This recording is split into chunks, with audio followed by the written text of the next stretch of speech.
What's up, guys? Welcome back to the channel. We're gonna be playing some more Metroid Prime here today. So if you're all coming in, welcome to the chat, and hope you guys can all make yourselves at home. Hit the like button for me if you can. I appreciate it. I'm just getting some couple things here set up. Hope you guys are all having a good day today. So yeah, we're gonna pick up where we left off with Metroid Prime, and we're gonna continue on in the phase on mines, and it should be a little bit because I think I died in the last second in the last stream, and I had to kind of replay that a little bit, and then get going from there. So yeah, that's where we're at right now. Make sure the sound's on. There we go. Okay. All right, so we're going to go into this next area here. I just saved. I got the last upgrade for the plasma rifle. Plasma beam, or you want to call it plasma beam. And now we're going to go back to where we left off at before.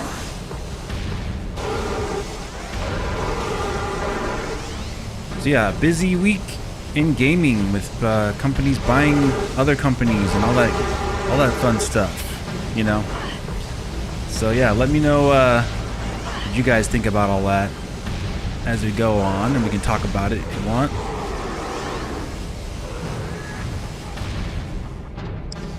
All right.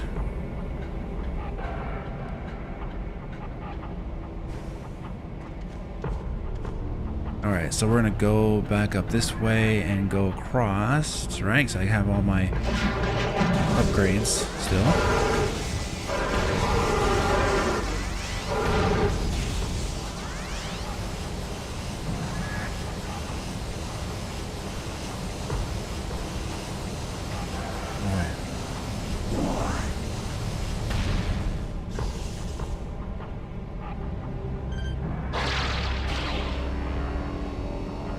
Back across over here and get to where we need to go.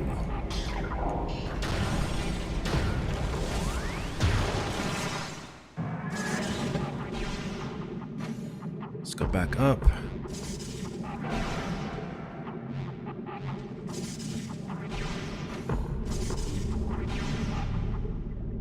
And Shinigami Moroku, if I could say it right. How you doing, man?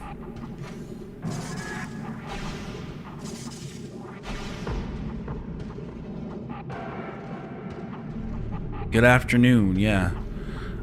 It's like, what, 1 o'clock my time. Right now I got a lot of people across the world who watch from different locations. I know from the UK for sure.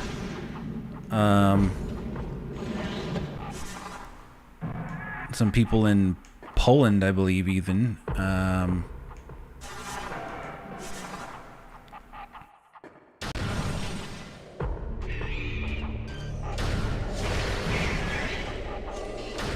are these Metroids. Just finished with the family lunch, getting ready for work now. Oh, okay, cool, man.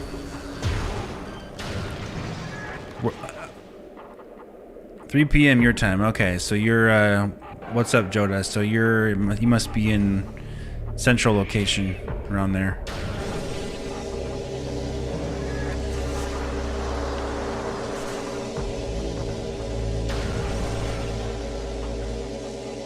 Yep. Yeah, I'm on Pacific time here in California.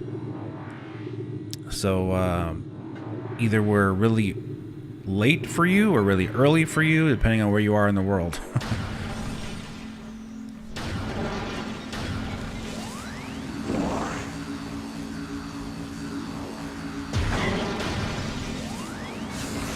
El Salvador. Okay, cool. Very cool.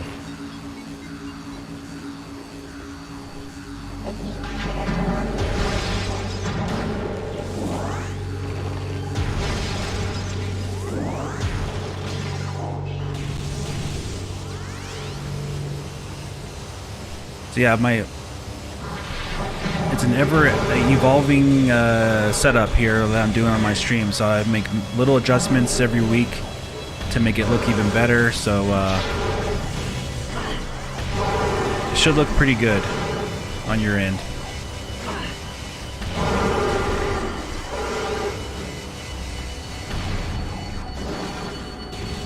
Alright, so I'm gonna go back to the area where we died last time. Now I'm gonna be more careful, of course. Kajun country? I don't know. Or Cahoon, if it's pronounced that way. I'm not sure how you pronounce it.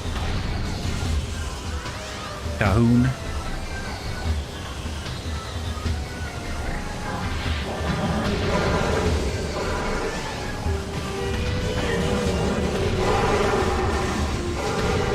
Let's get rid of these guys, get in my way here.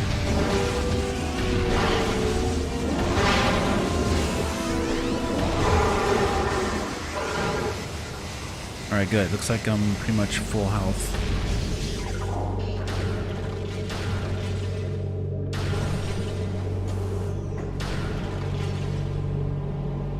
Great.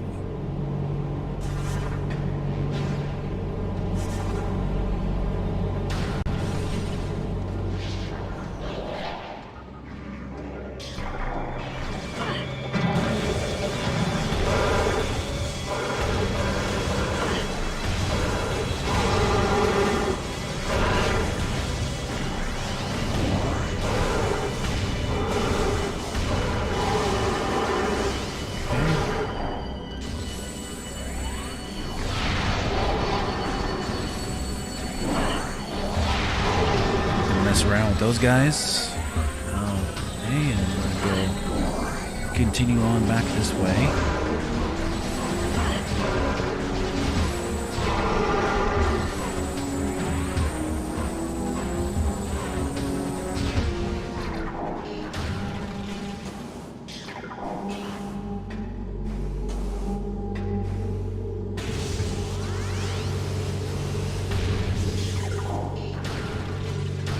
So yeah, we got a world full of people buying other companies, right?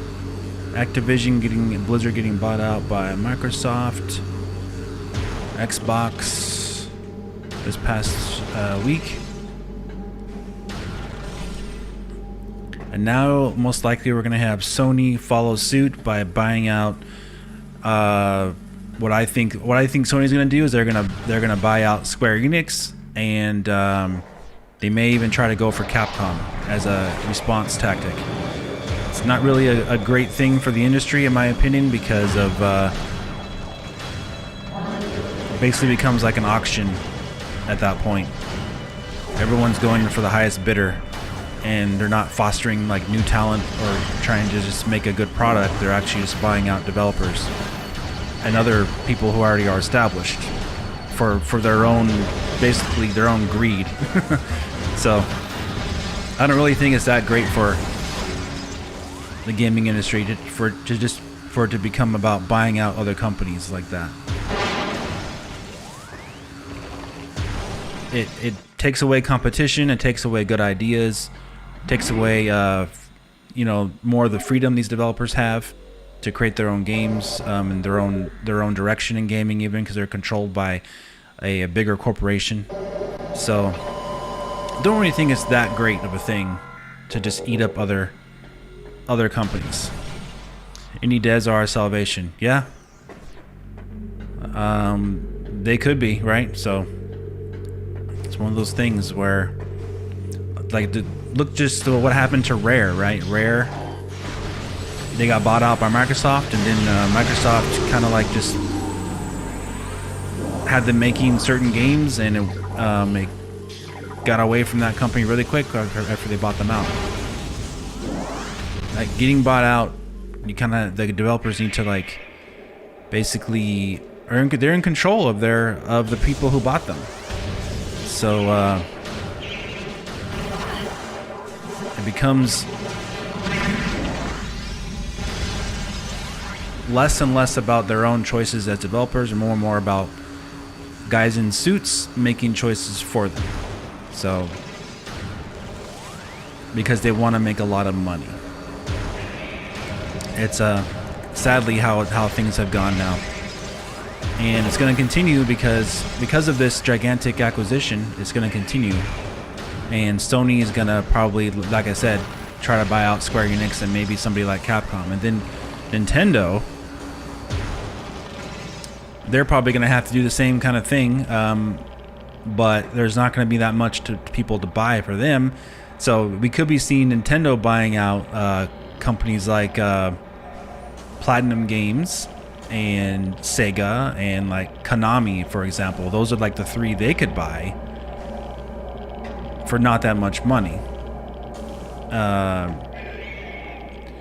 So then what?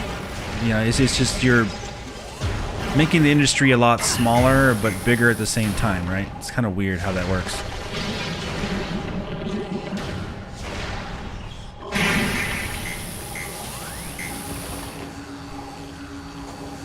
And then you have other scenarios that could happen as well, which we'll talk about here. There's lots of scenarios that could happen. Even when and if those companies get bought out, what you could end up having is Microsoft, because they purchased Activision. Hey, Orange Somi. Yeah, corporate consolidation arms race now, yeah.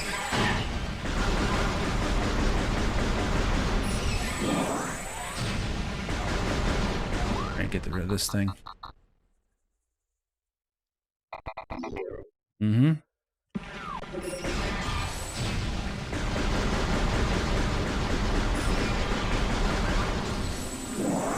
Alright.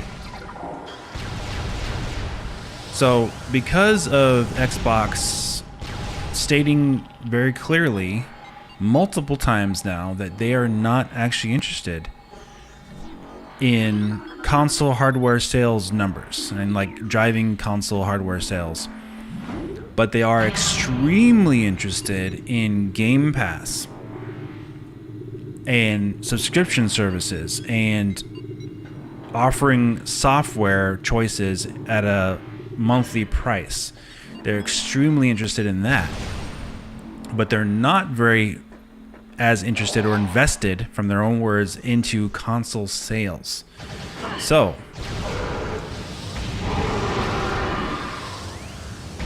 makes you wonder, where is this possibly heading for Xbox?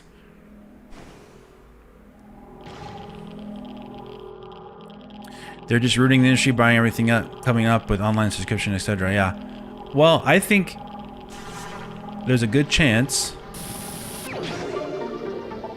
that Microsoft could be exiting the console market after the Xbox Series X and S generation, because of what they are doing with their money, buying these publishers to publish their games for them and take control of their games, and because they're pushing Game Pass extremely hard. So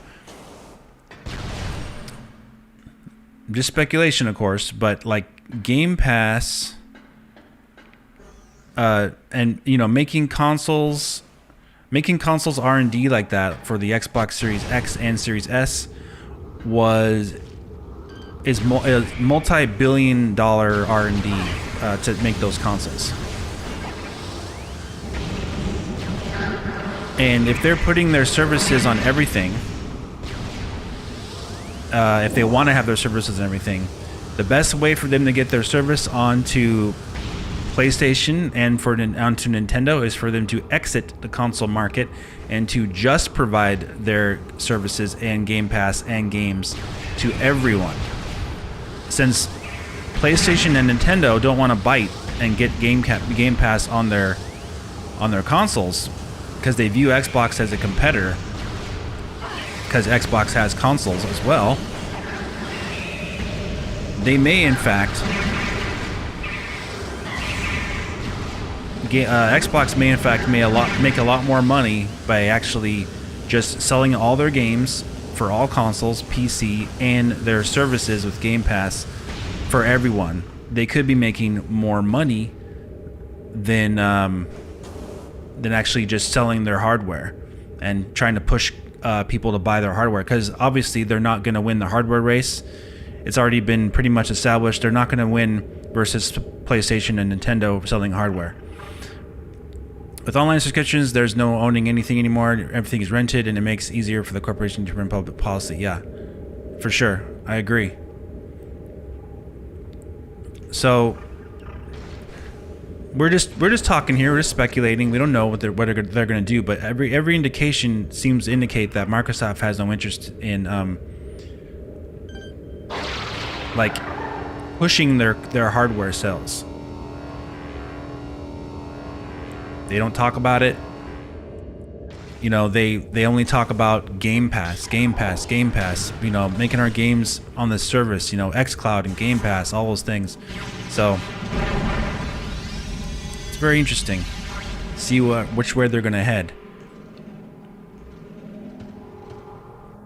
And they say things like valuing their relationship with Sony, how they don't want to take Call of Duty off of there. So it's something we'll have to just wait and see. That's poison. I don't want to go in there. Let's go through here.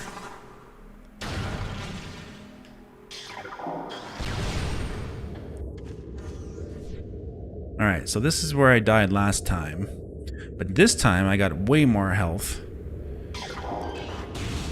Much more prepared for this.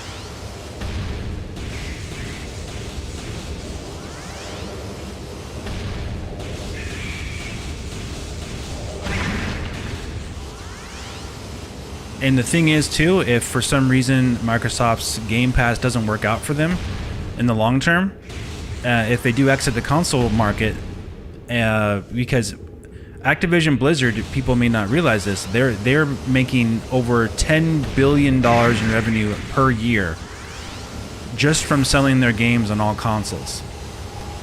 You have a behemoth like Microsoft taking over and doing the same kind of thing.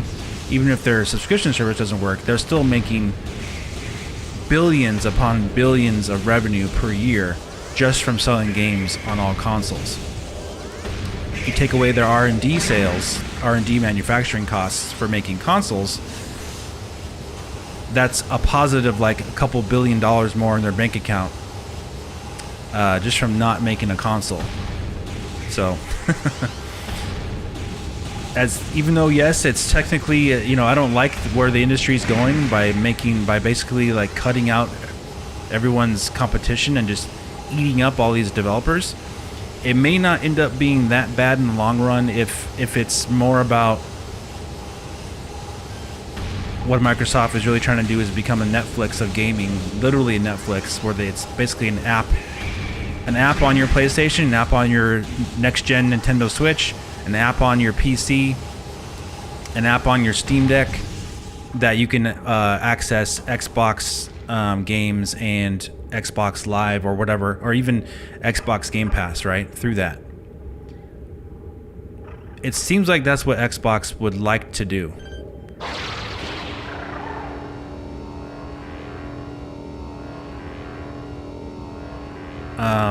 So they want Game Pass, Cat Pass on everything, but I don't think Nintendo or Sony will quote unquote bite if Game Pass, if they're trying to do that while Xbox is still making hardware.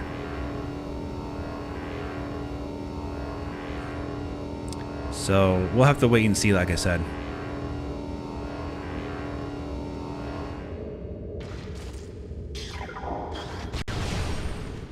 Because I think Nintendo would be a lot more likely to quote-unquote make an agreement with them if they didn't feel threatened by competing hardware sales.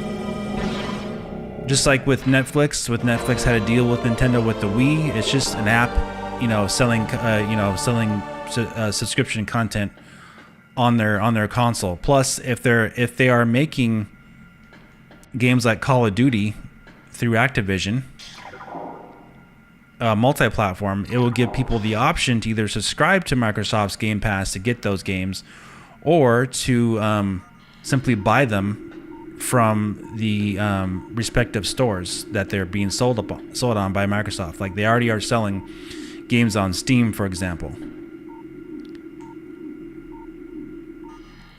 I'm trying to see if there's something else here.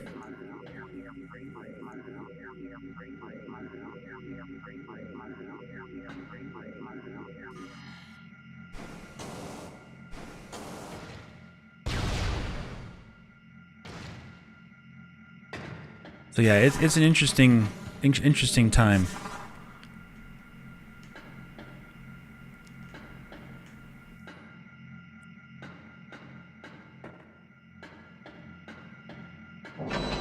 Oh yeah, I think I did this already. Okay.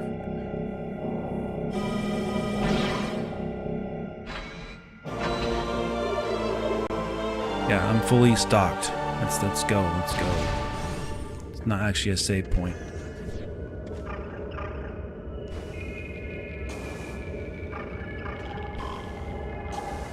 Oh man. Okay. So just a little bit out of my grasp.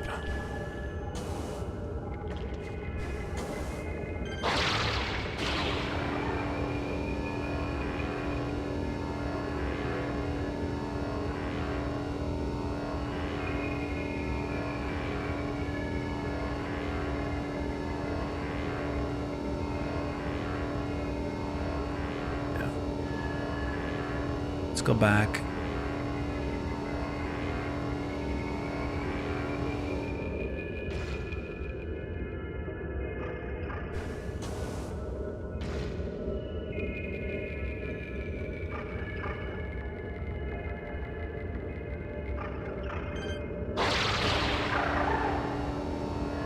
Go to this one.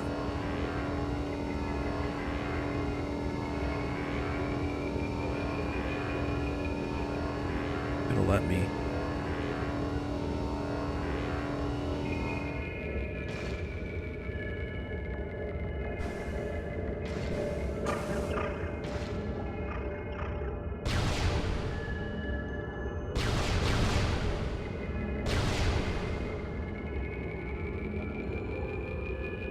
I think there is something down here.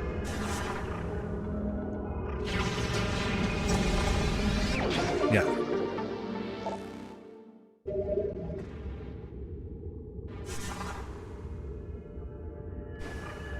Okay.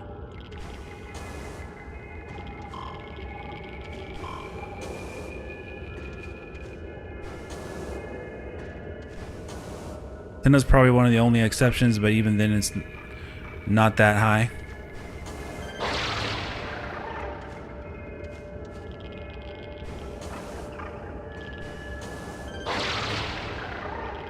Trying to reach that.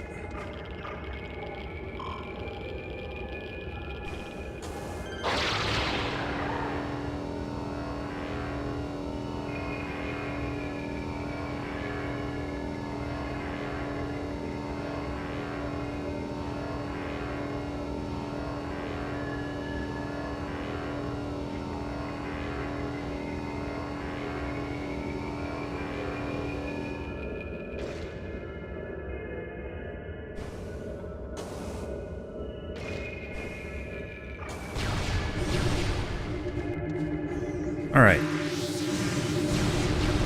think these guys are invisible. Yeah, okay.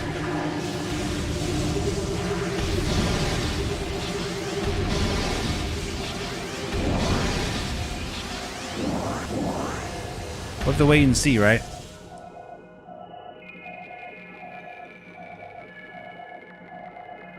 Nintendo has said multiple times now that they want to make acquisitions, so they may want to buy somebody like Sega, you know, and just make sure they don't get, you know, because it becomes a buying competition at this point. Because I think if you're Nintendo or Sony, you're a little bit concerned that Microsoft's just gonna buy up all the developers now, because like Activision and Blizzard are far more expensive than Sega, Capcom, Square Enix, Platinum Games, all those Japanese developers, they're all great developers and publishers, but they're a lot less expensive than Activision and Blizzard are. So it becomes a concern for Nintendo and Sony because they don't want to have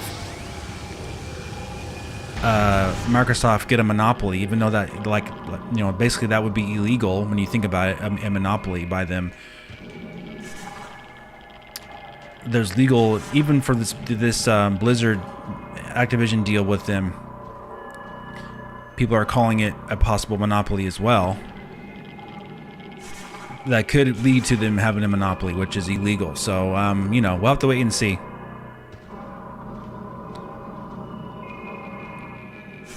Hostile takeovers, right? Hostile takeovers.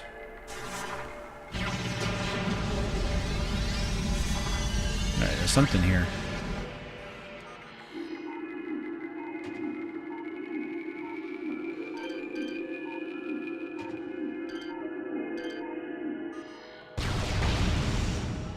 Ah, I see.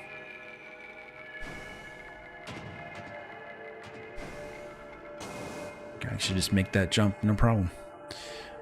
I think Microsoft beats and outbids Nintendo and to Sega, unfortunately. Well, yeah, I mean, like I said, it's concerning though, right? It's concerning for them to have to worry about that. But I'm sure that's what they're thinking about right now. And they're weighing their options because of what Microsoft just did. It's going to be a competition race to who buys the next company first. This is the way things are going here.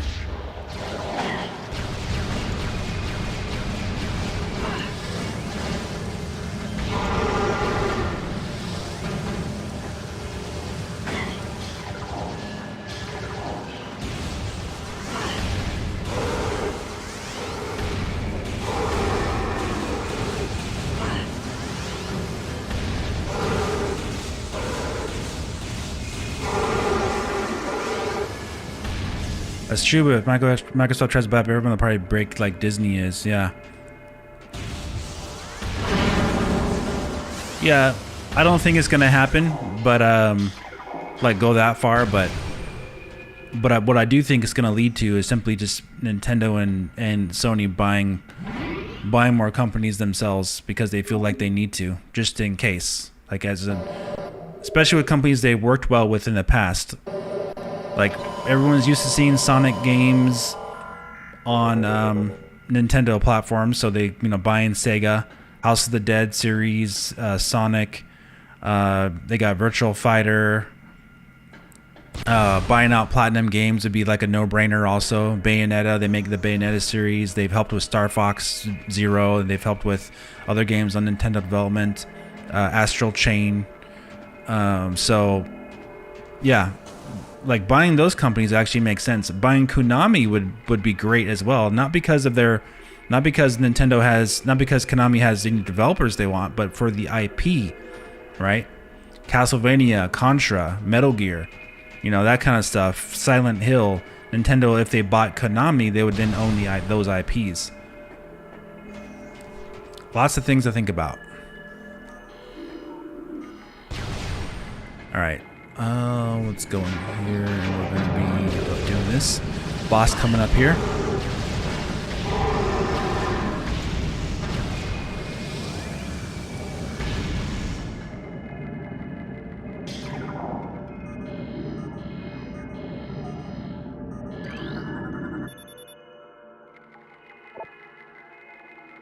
IPs is where the value lies. Yeah, exactly. Like Konami is not doing anything with their IPs, right? So,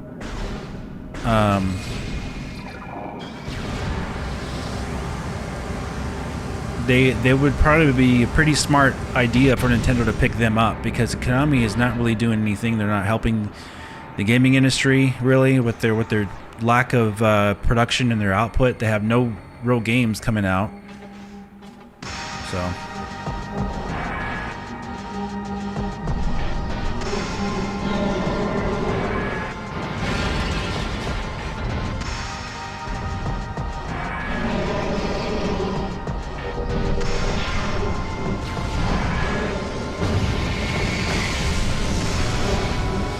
and the Slim Juice.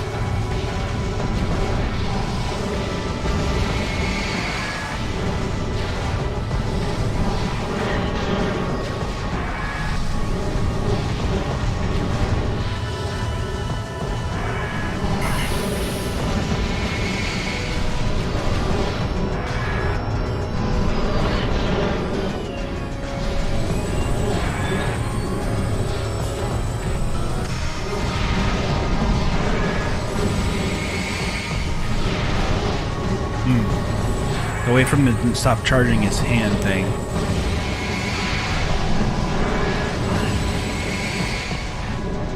Alright, let me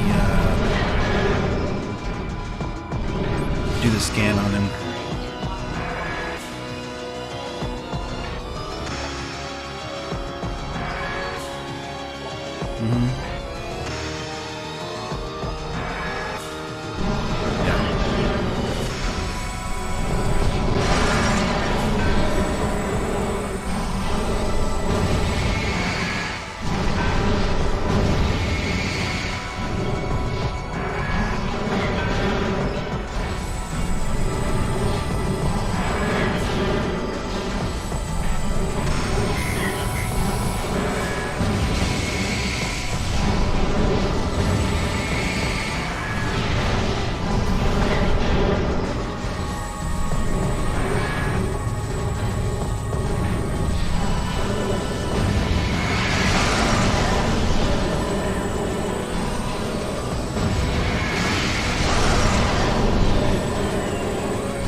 Who am I fighting against now? The white guys, okay?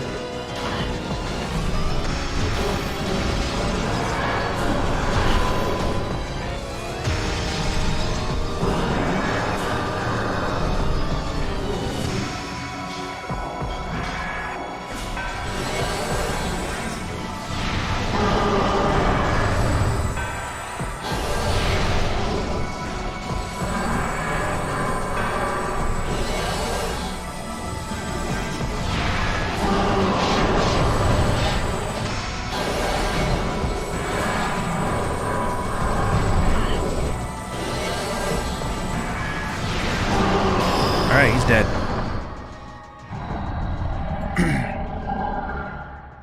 I didn't have to use the power bomb on him, Jennifer.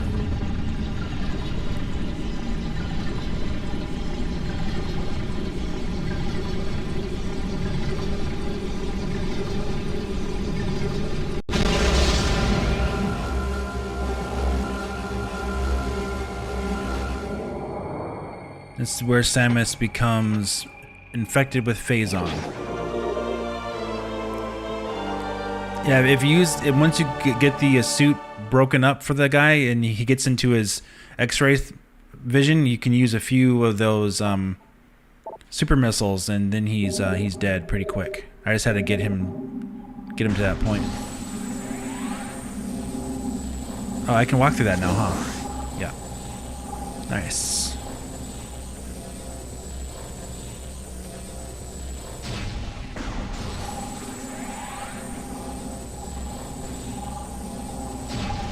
Can I get this or what? Wow. wouldn't even walk on that. All right, I think.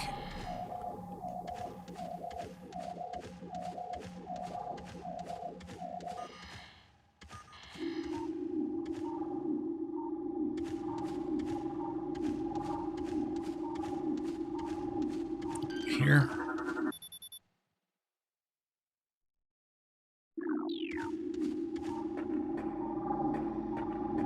Yep, she has a choice of game gives you a choice of how you can attack these bosses. Sure.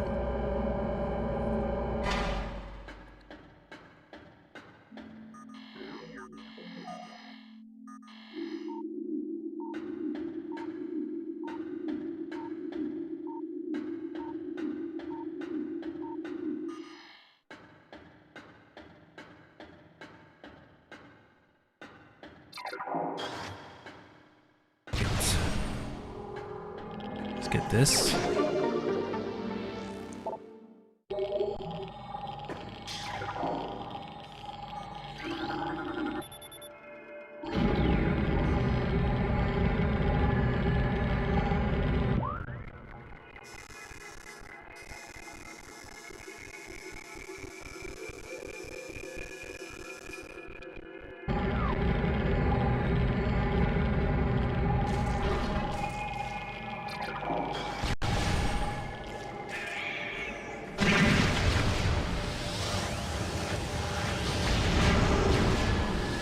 Alright, here I am over here.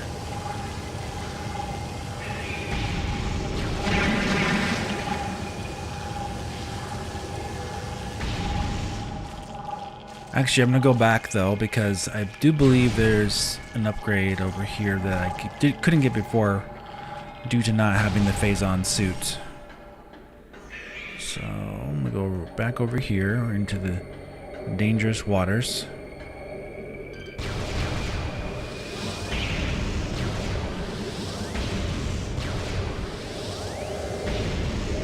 We got these specific Metroids.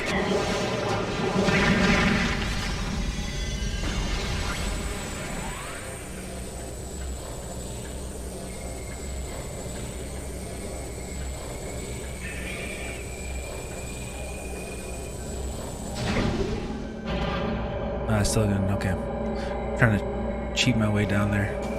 I'll just jump down.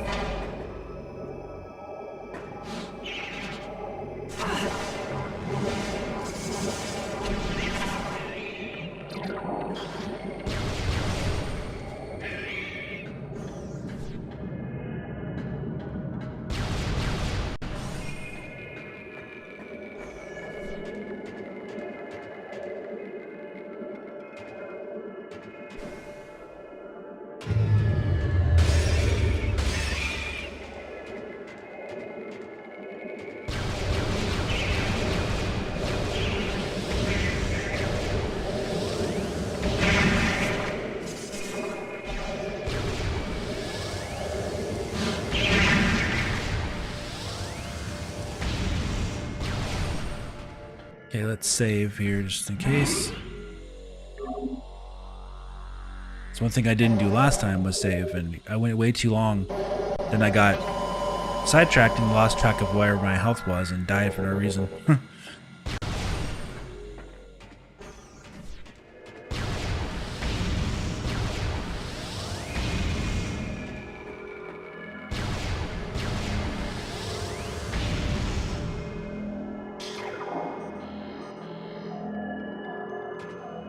Aha.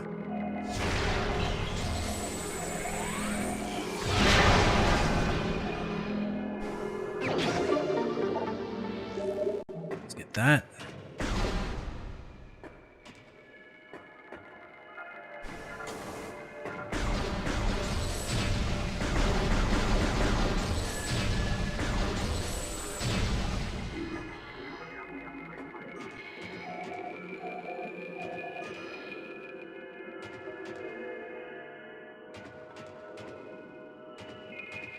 Yep, right up there. Okay.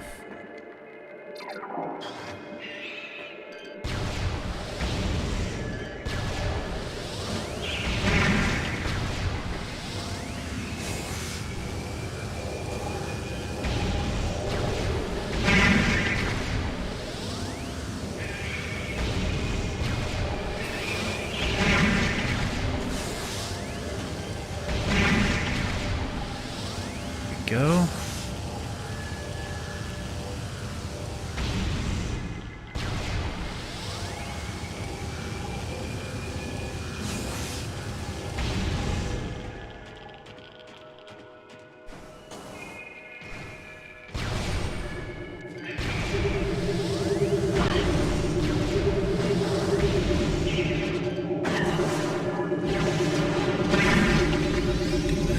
Take care of this guy who's bothering me.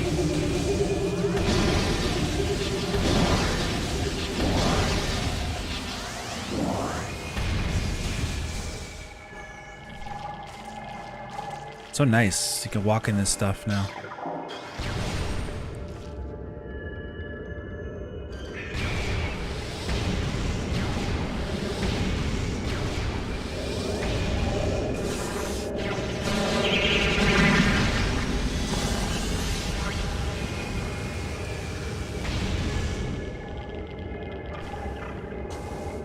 So yeah, we'll have to wait and see, of course, where this all goes with gaming. But yeah, it's a little concerning, I think, but overall, I think it'll end up to be okay.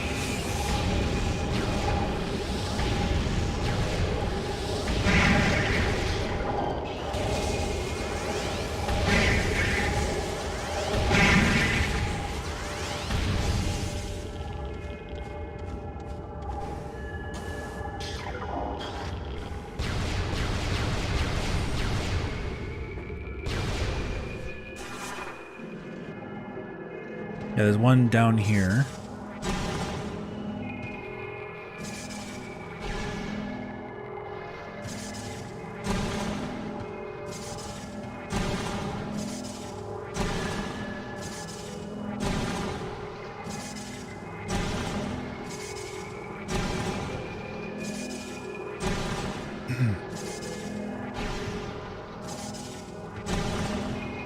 Yeah, this is what I want. So yeah, so I think it's now we need to start collecting everything in the game, all the keys and all the items, because I believe that's pretty much all the bosses before the last boss that we go to.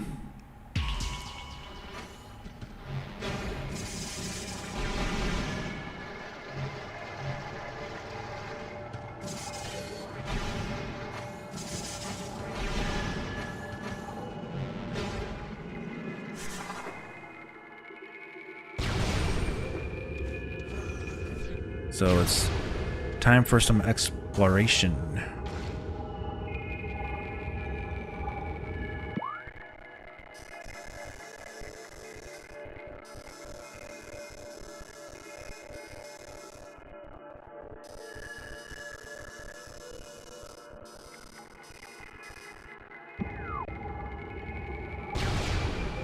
I think I think I want to go actually back this way.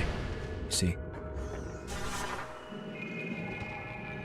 And progress further by jumping up here. Yeah, so I can actually just roll down here now, not to worry about anything.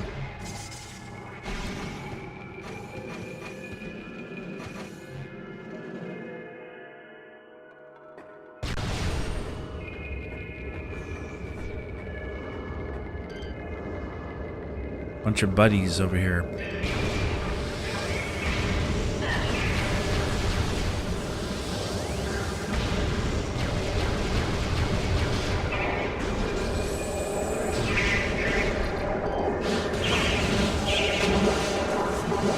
Oh, I don't have any more bombs. Okay. You're better off just leaving if you can. You can leave, that is. It didn't let me leave.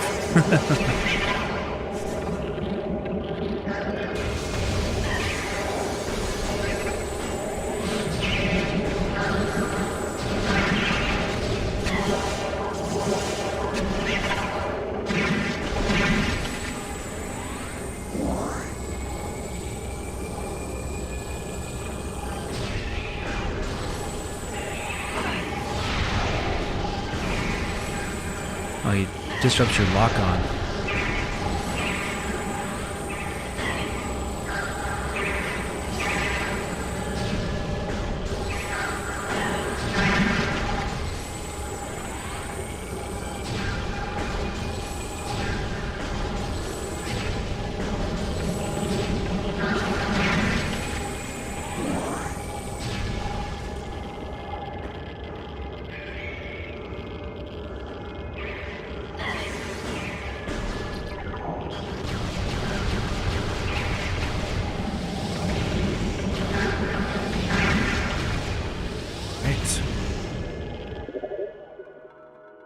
Second.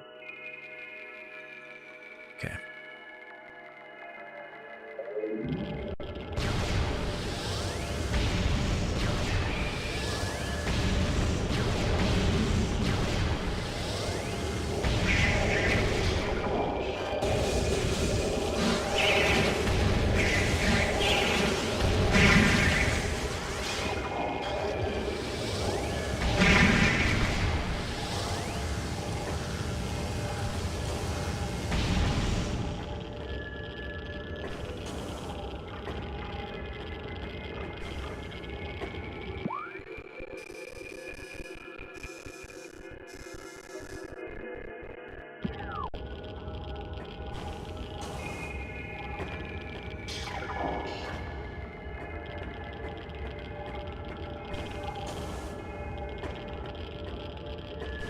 Yeah. Okay.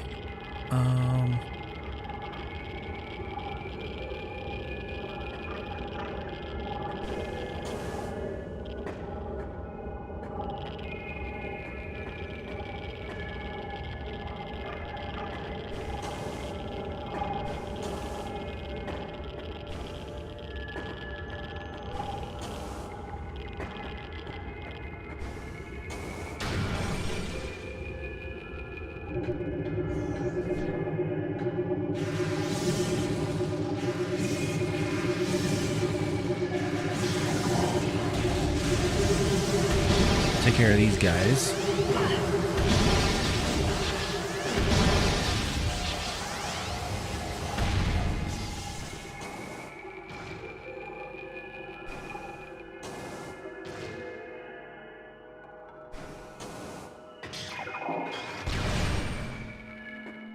Yeah, okay.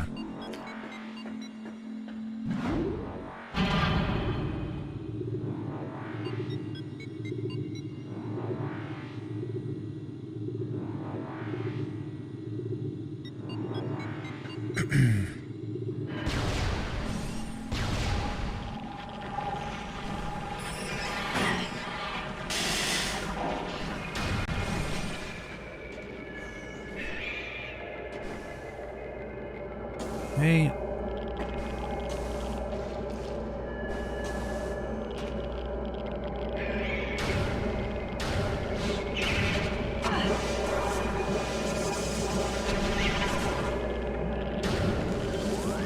Can these be frozen or not? Nope. Okay.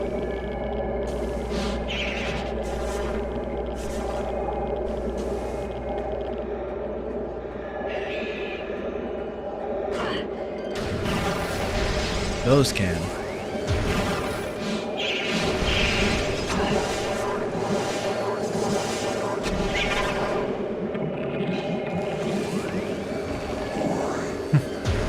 It's a Metroid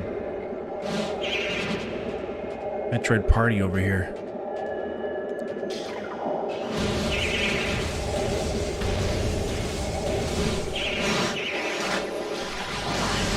Are you gonna follow me in there? Oh, okay, good.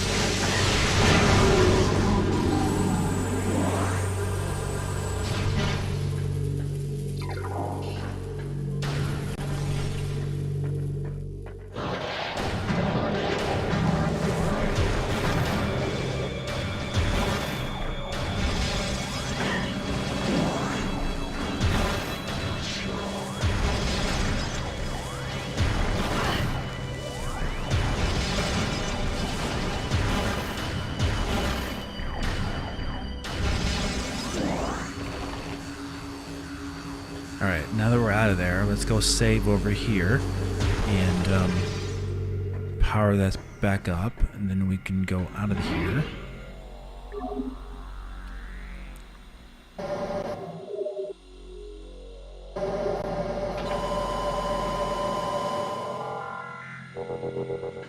But yeah, if you're watching, best way to support, you can hit the like button on the stream and subscribe. We're doing all 3 Metroid Prime games. And tomorrow we're also going to do separate ways for Resident Evil 4. And then after that, I didn't realize this, but next week Uncharted 4 and Lost Legacy is getting a PlayStation 5 update for 60 frames per second and updated graphics. So I think we'll be playing Uncharted 4 maybe next Sunday, and Metroid Prime on Saturday. Checking out that new update for it. I haven't played Uncharted 4 since I think it came out, but I didn't actually play it when it first came out. I played it in 2017, like about 5 years ago. The game came out in 2016. Very good game, Uncharted 4. Another game that has some... another series that has some influence from Resident Evil 4 even. Which is interesting.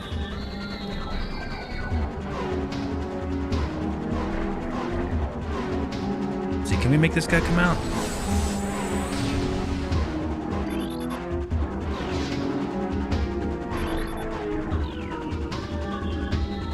It's almost like I want to fight these guys.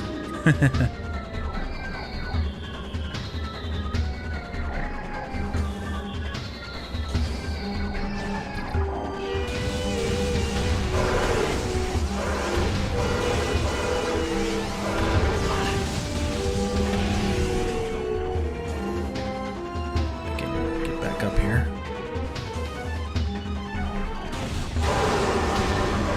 PlayStation did their little year in review thing, like you know, how many hours you put in your PlayStation for 2021, and it was by far my least played console of 2021. It was like I didn't play PlayStation 5 nearly as much as when I did when it first came out. There just wasn't that many games to play on PS5.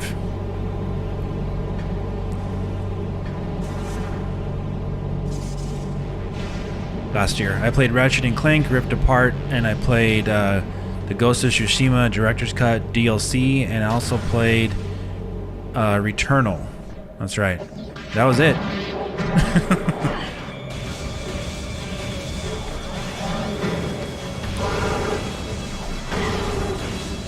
And on Nintendo Switch, I of course played the heck out of Metroid Dread. I put over 72 hours into Metroid Dread in 2021. 72 hours. I beat it three times on 100%, and I'm still not done either. I need to go and beat it on hard mode as well. Still, I'm gonna wait to do that maybe another time.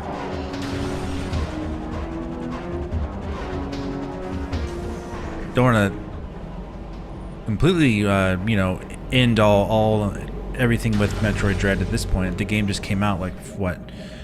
It's January, so like 3 months ago now. So I'm gonna save hard mode for later.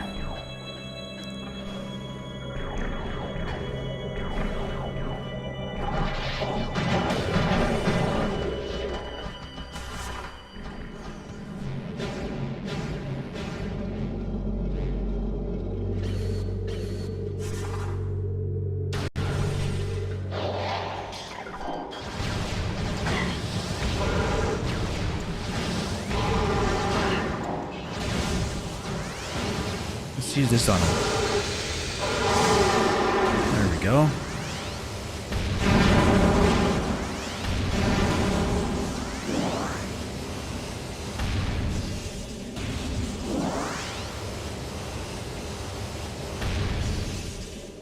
So yeah, Metroid Dread, I put 72 hours into that game, and it was nearly more than my entire PlayStation 5 playtime for the entire year. And then I also played a lot of Crysis on the Switch as well. I played a lot of Doom Eternal on the Switch, all the DLC.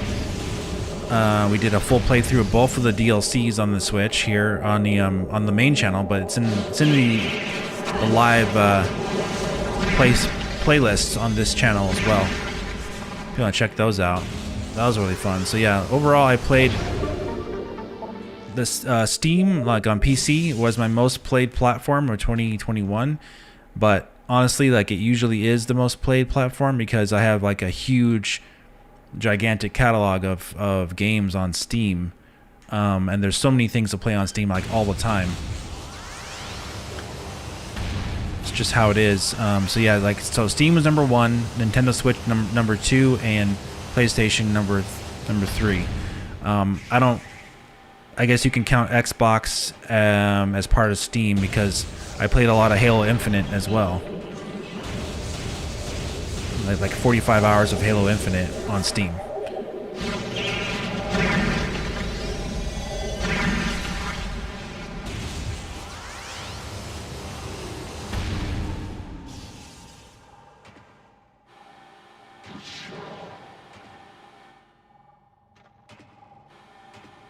Okay, anything else to do in here? We got platforms, invisible platforms, nice.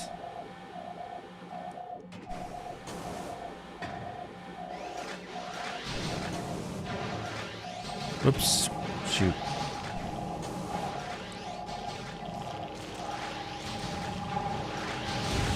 It's kind of cool though, you can just jump down here.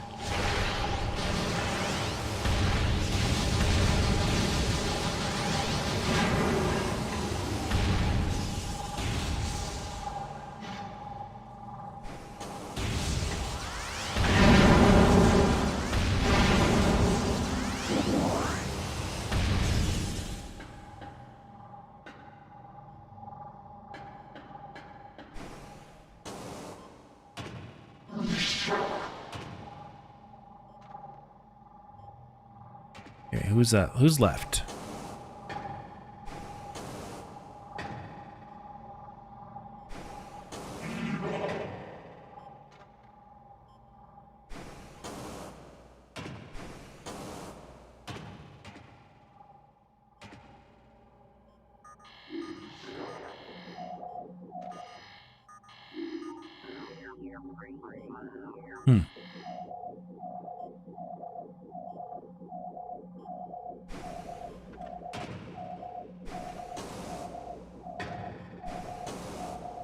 Yeah, it makes it a lot easier to jump around places.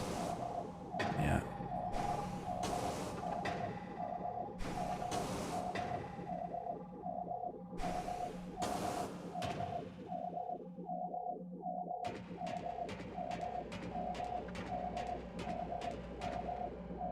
Epsilon Church. Hey, what's up, buddy?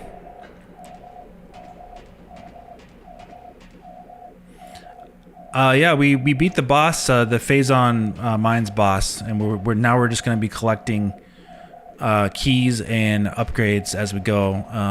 So we're gonna take our time doing that and exploring here. Okay.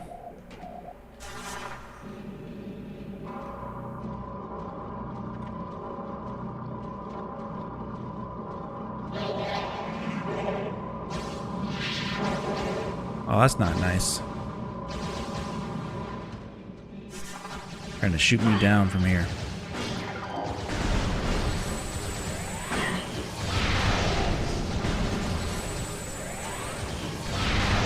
If I can reach him.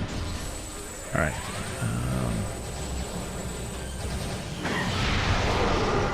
There we go.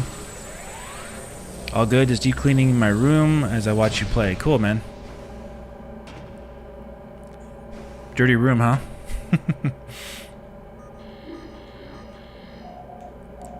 Typical weekend stuff, though, right? You got to get things done sometimes. We don't have any other time to do it during the work week. I understand that 100%.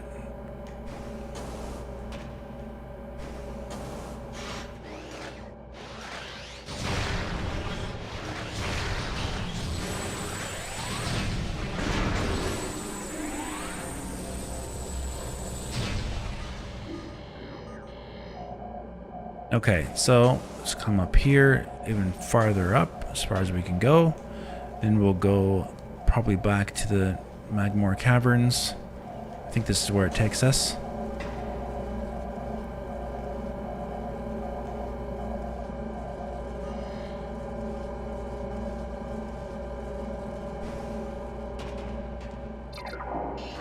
Yeah, I haven't done it in a week, so it's about time. Yeah, that's just how it goes, right? I can walk down here now. Let's see. Anything down here for me?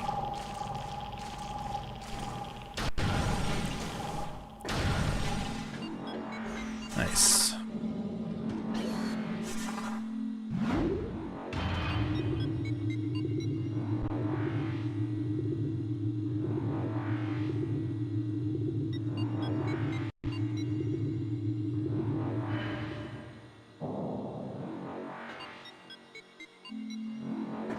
Walk in the fire too.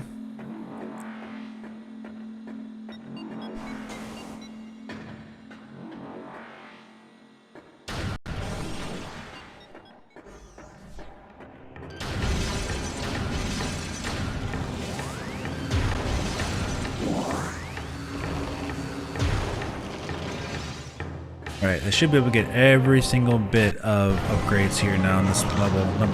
No more messing around. I'm trying to get the upgrades and the artifacts. I'm trying to get everything as I go.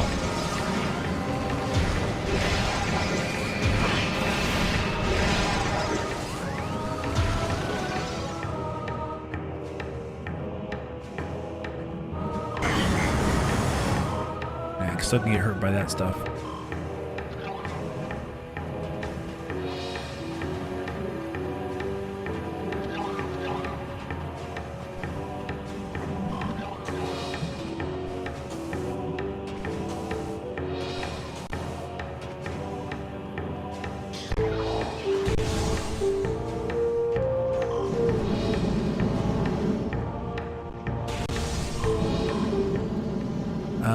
Let's see, where does this take me? I think this might take me to where I don't want to go yet. Not yet. Let me see.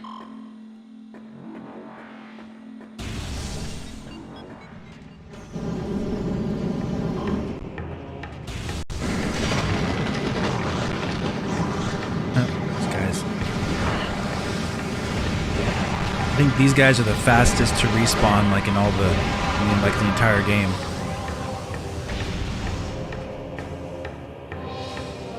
These guys always respawn like right away.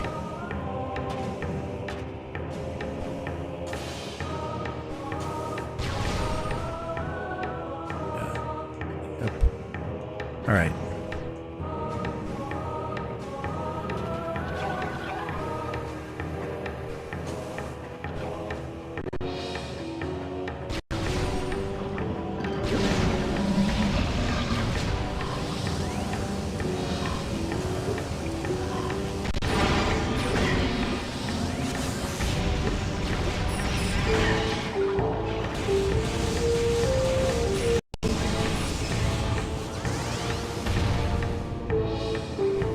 got this stuff in here. Can I walk in this? No. Still can't walk in that. Not powerful enough.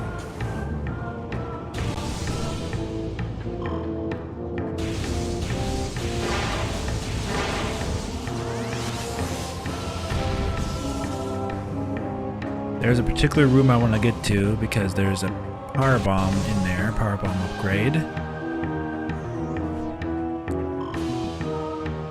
I do think there's something in one of these rooms too.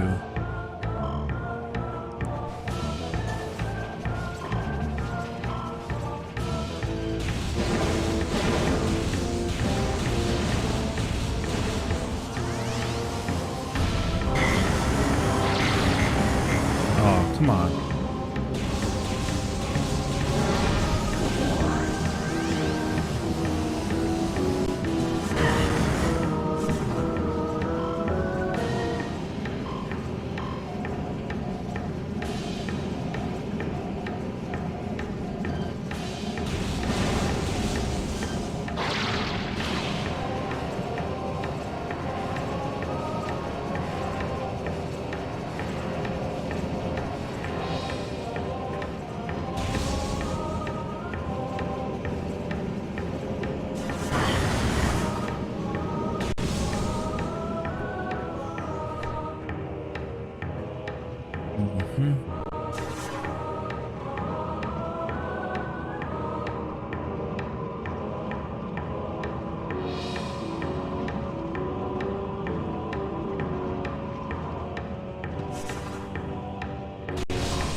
Gosh, the game like pushed me into there.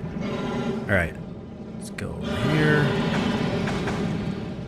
Not worry about him.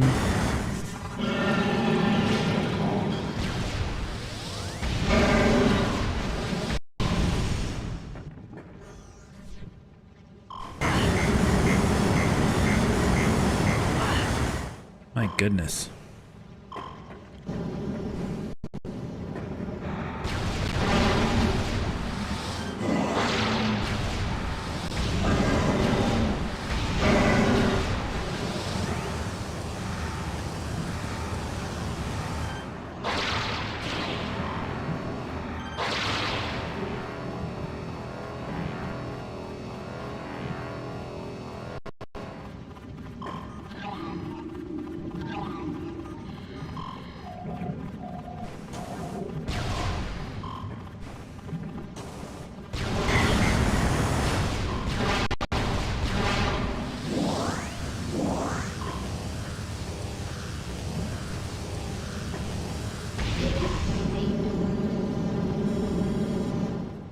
Okay, artifact temple complete. Yeah, get somebody go pick up the Choser artifacts. Yeah.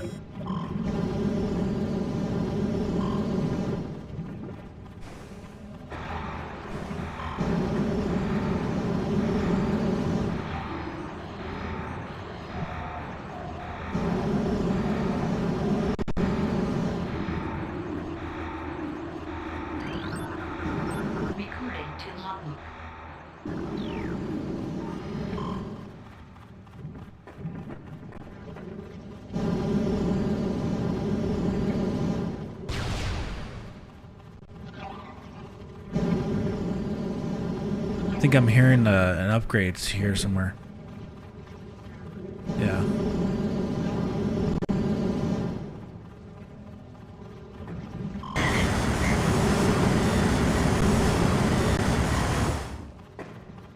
Too loud.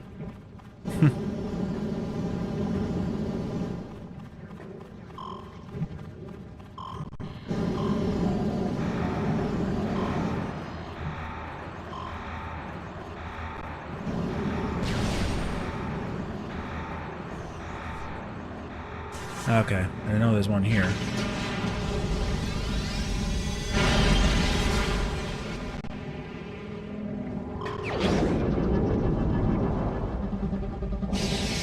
That's actually for the What, the ice beam?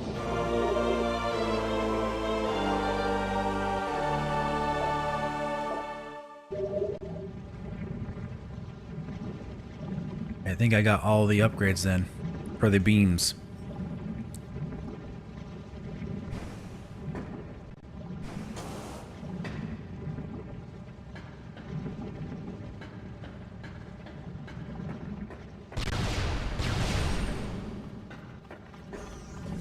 Okay.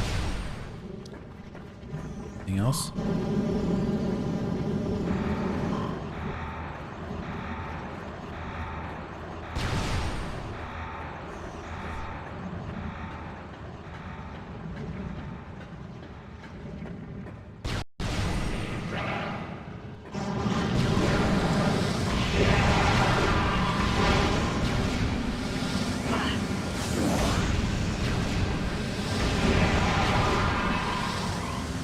Yeah, I already got the key from this area, so I'm gonna have to go to the Fenjana Drifts, I believe.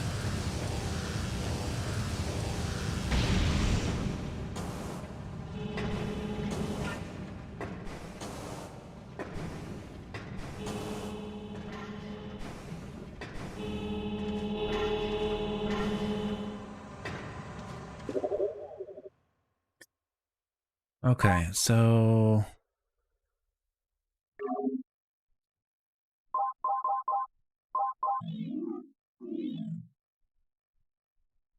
okay, logbook.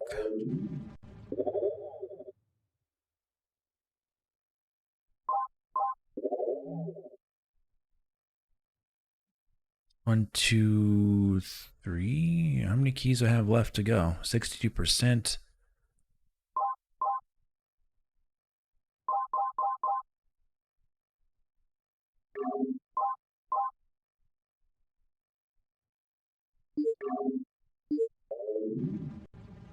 Okay.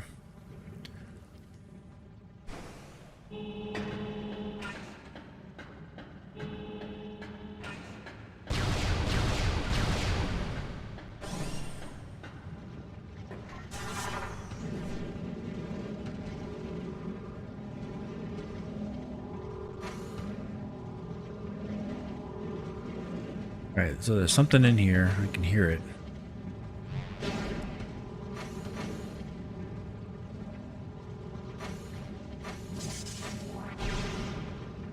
See if I can get up here.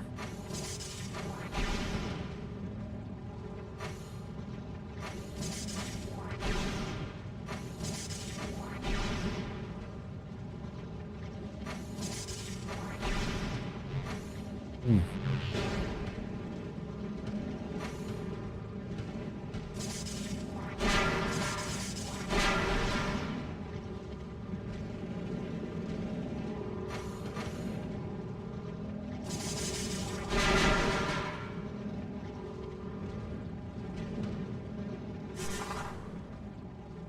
Yeah, there's something to get in here.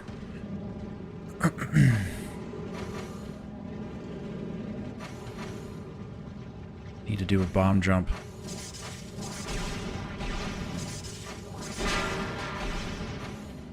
Can.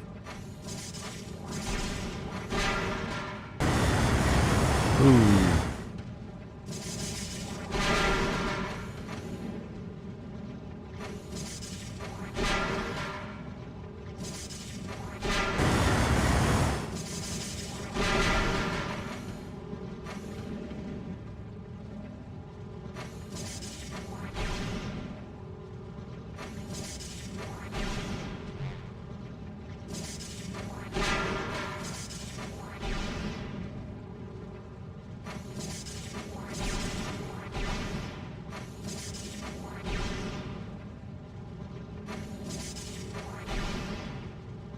Okay.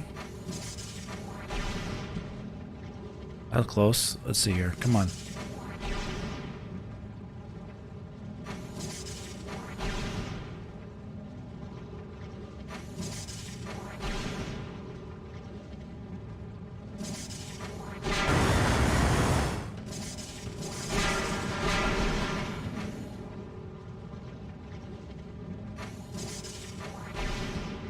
Oh my gosh, there we go.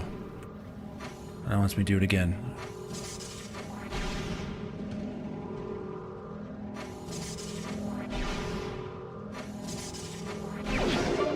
There we go. It's all about getting the feel for it. Keeps getting caught on the lip of the ledge too. All right.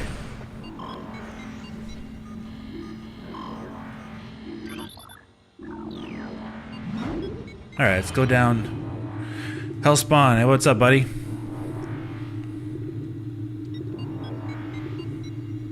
We're collecting the items. We beat the second to last boss, I believe. Oh no, third last boss. You got Ridley after this, and then you have Metroid Prime after that.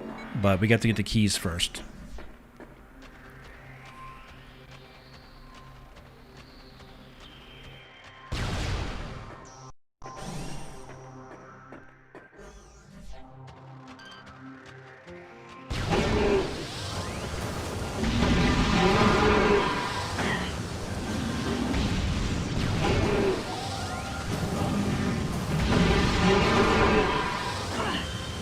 Right?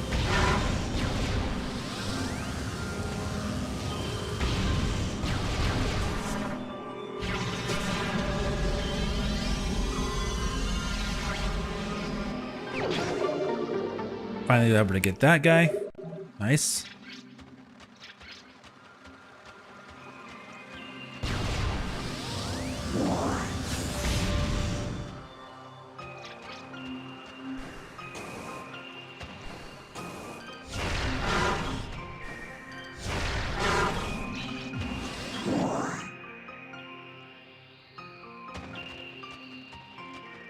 Go ahead and do this.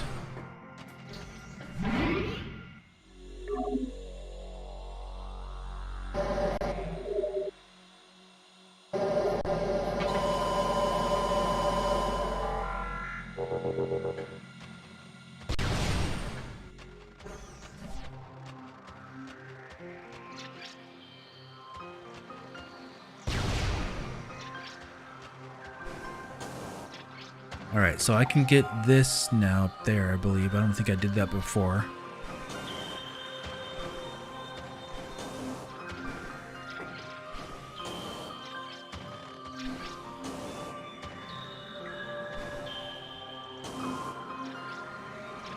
Ooh, my goodness. That was close.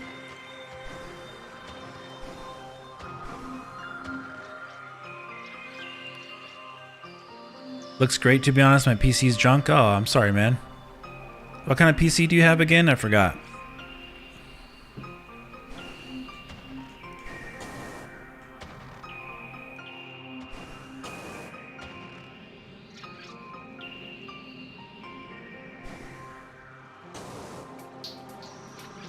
Yeah, it doesn't take that much to run it. It's just to run it in 4K, it kind of does.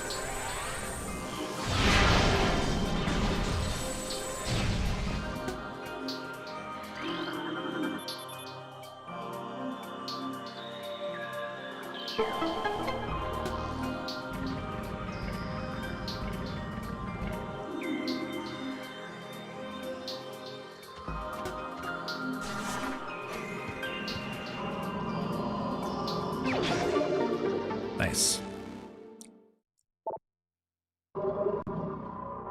Good stuff. Good stuff. Good stuff. Don't fall off.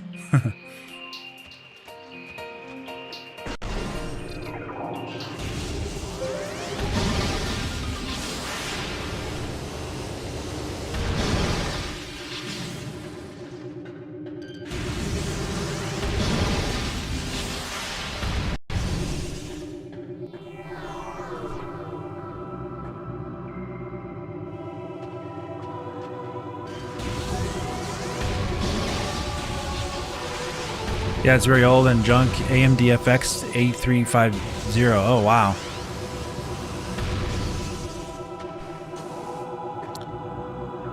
Yeah, well, you know, you'll have to upgrade it eventually. But who knows? Maybe Nintendo will release the remasters of these before you have to do that kind of thing, just to play these.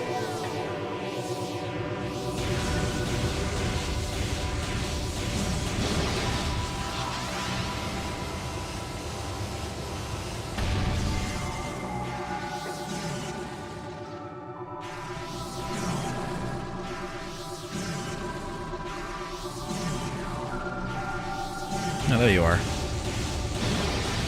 So nice playing this level without having to, with having all the upgrades, you know? Then you can really get it, everything you want to go and get, you can get it finally. Alright. Just shoot that. Also, isn't there going on an ongoing project Prime 1 being reverse engineers for it to be playable natively on PC similar to Super Mario 64? I haven't looked into that much, but I'm sure you're right.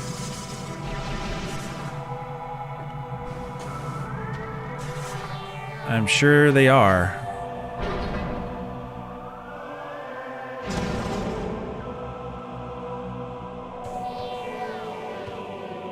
Because it's kind of like I'm playing it already on my PC anyway, on Dolphin, but if it's just PC in general, then I don't know. Maybe they're making a Unreal Engine, you know, version of it, but that's pretty much probably what Nintendo's doing too. They're probably making an Unreal Engine port of it. Retro Studios is probably, most likely. So either way, I think we're gonna get something.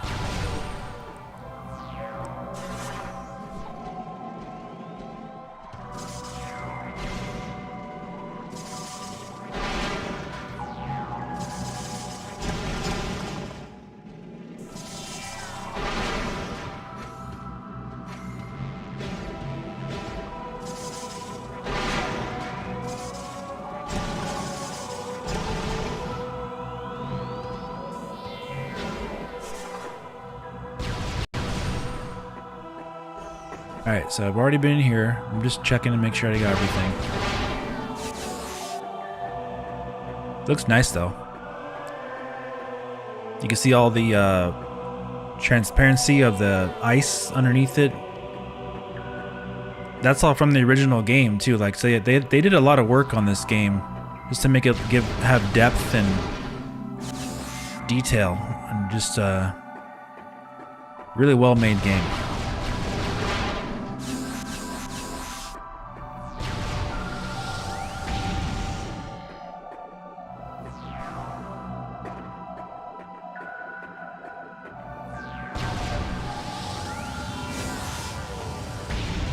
Alright, fair enough, fair enough. Yeah, so much detail, true.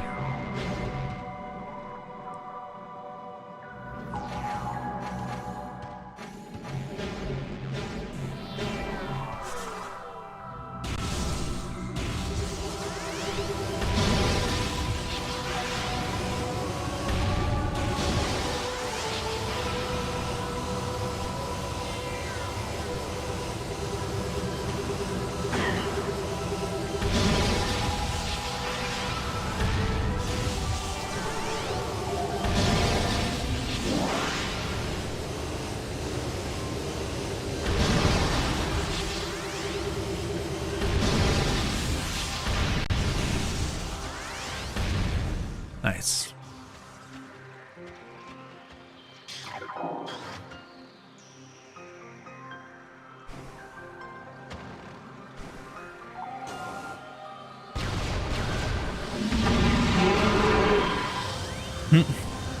Just disintegrate these guys. It's crazy.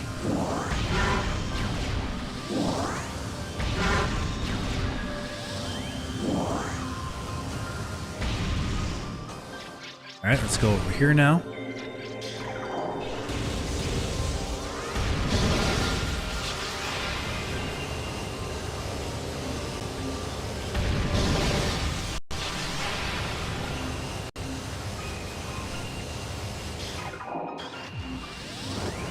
Oh, him? Let's try a little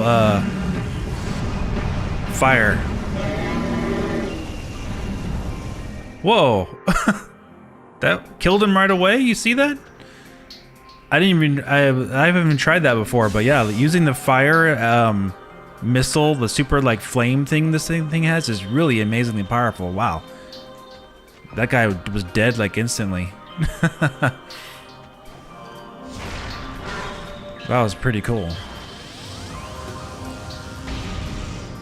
I love the reflection kind of like effect that it has on here. It's not real reflections, but they had to really go through and do like certain types of effects to make it seem like reflections on GameCube back then. A lot of people tend to forget how powerful the GameCube was. If it wasn't for the fact that it used the mini disc, it probably would have dominated that generation. And a lot of factors involved, right? Yeah, the mini disc definitely hurt it for developers not wanting to put more time into compressing data. So like some of the GameCube games were missing like multiplayer stuff, and they were missing like certain things in there. For the most part, they're doing like on-par ports, but they're always missing something that the other consoles did. They're missing online play. GameCube didn't really have online play, even though they had a modem. Didn't have a DVD player, so you couldn't play any DVDs like the other two consoles could do. It was all those things combined, really.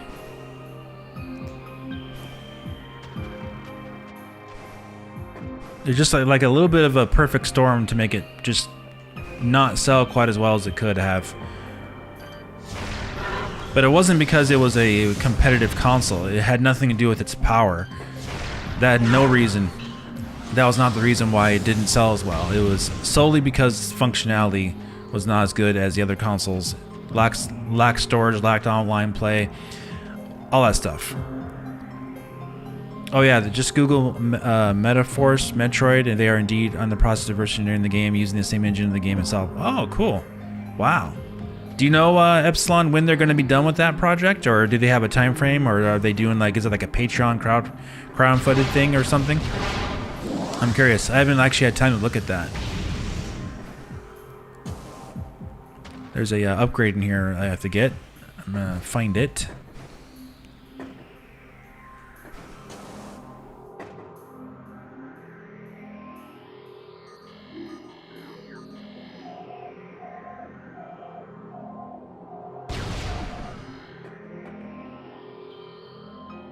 Aha.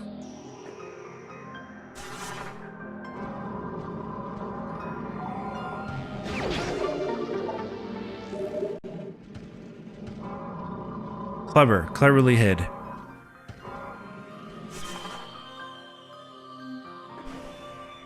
So basically, I have my PC for playing old games that loved when I was young. I prefer consoles now, also for physical media. Okay. Consoles definitely are easier to use than PC, right? You just basically turn it on and you're good. You turn your console on and you start playing, especially with like quick resume that they have these days. It's a lot easier.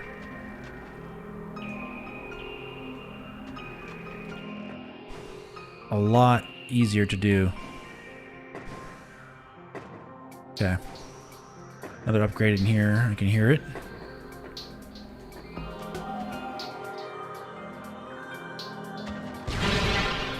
There we go.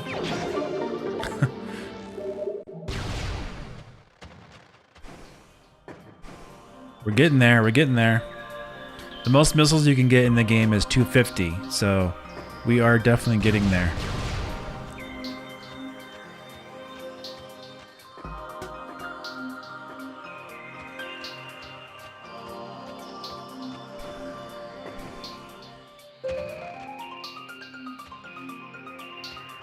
All right. Good.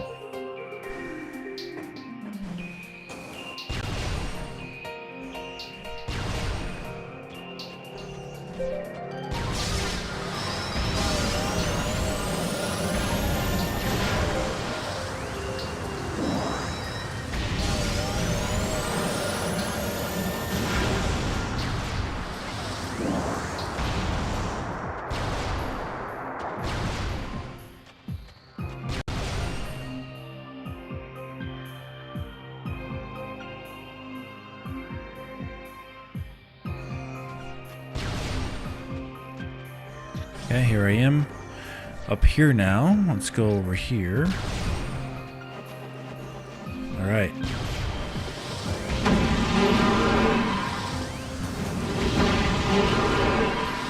Nice.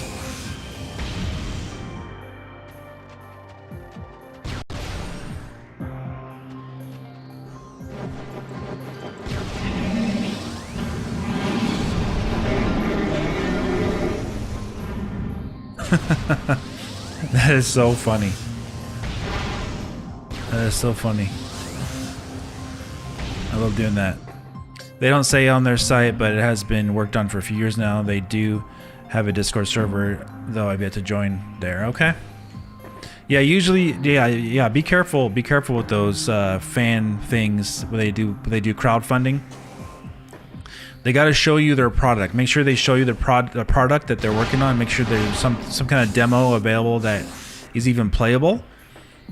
Don't just give them money without them not showing you something first. I highly suggest against doing anything like that.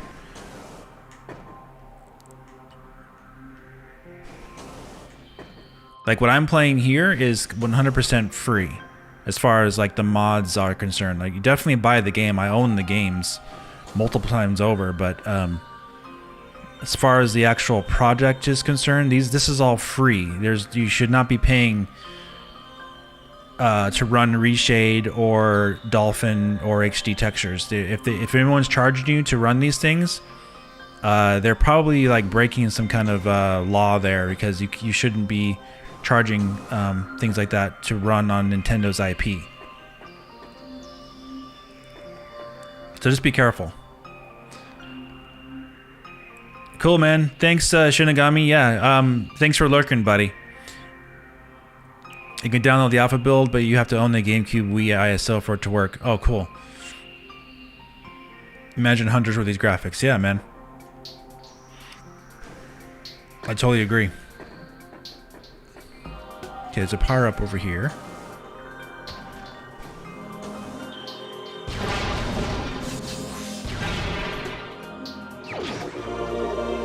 Nice. More power bombs are always good, right? Definitely.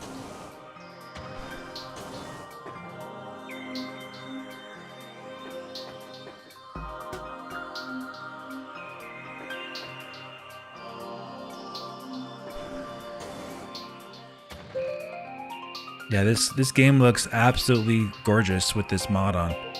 Just looks amazing. I think I could turn it off with F12, right? Yeah, so this is what it looks like with it off.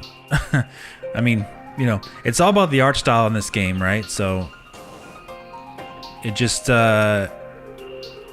it's missing, like, it's like for today's day and age, it's definitely missing some oomph to the graphics as far as that's concerned. But I mean, it looks okay. It looks fine. It still has the HD textures. It just doesn't have extra lighting and post-processing and sharpening even. I have extra sharpening installed too, so like, or not installed in the ReShade mod, so you can actually increase your draw distance that way by using more sharpening.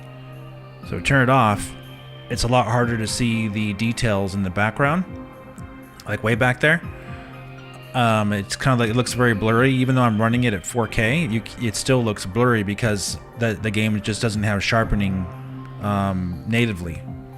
So that's what ReShade does. You can actually add more effects on top of that and really increase things like the draw distance, or not draw distance, just the detail you can see with your eyes while you're playing the game in the background. It's really amazing what you can do.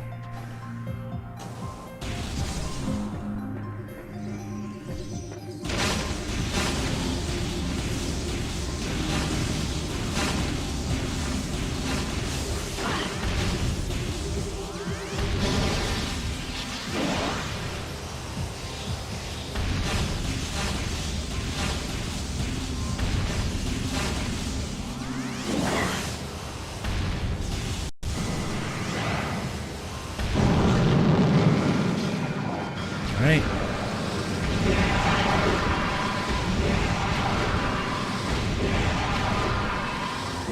Nice.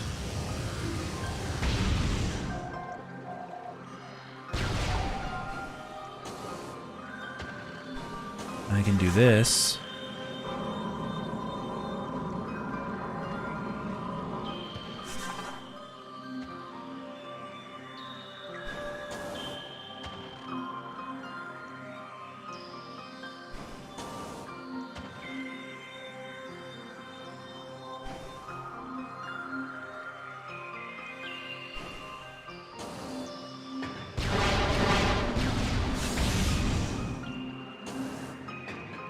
go over here and just in case. You never know. The reason why you should save when you have a chance to, is because the game could crash or something could happen. You lose your internet connection. Like if I'm streaming, for example, and then I have to stop playing for some reason. You never know, but it's always good to save just in case. Alright, I'm hearing something.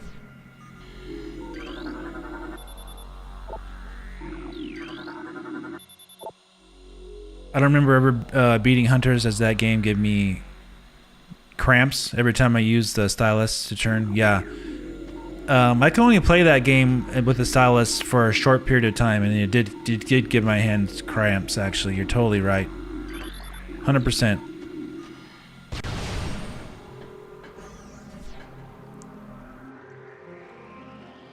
Alright. There is a secret in here, which is fun. We will find it. Secret will not go unfound.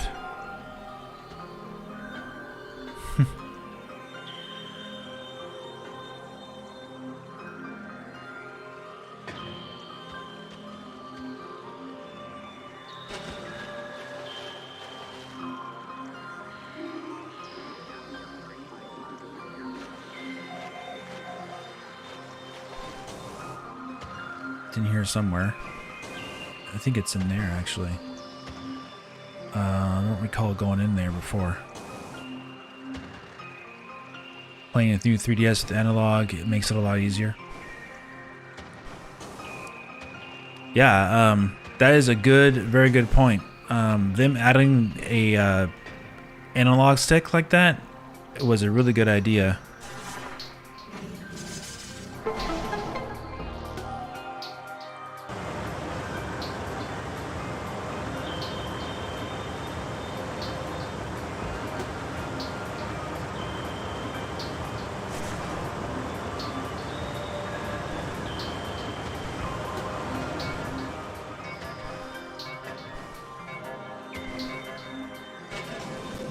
Oh my goodness. I don't believe that. Alright, we'll try it again.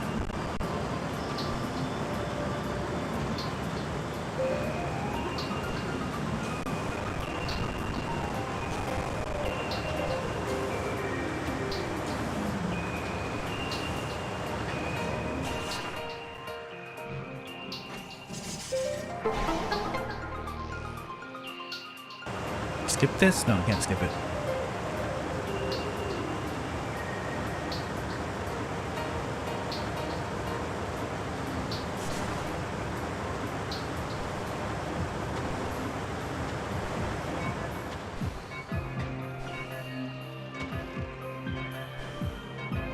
So what is the... okay. Just have a double jump.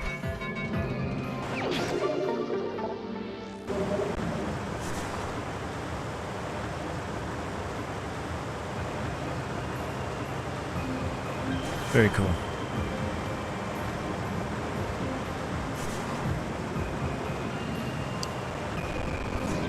Yeah, you know, I never tried it, to be honest with you, Epsilon. Yeah, maybe Hellspawn knows.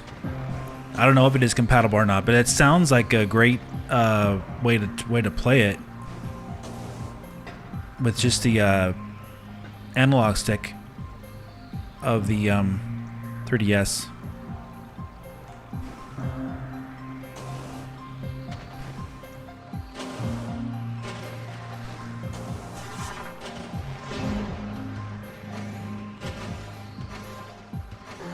On, get up there. All right.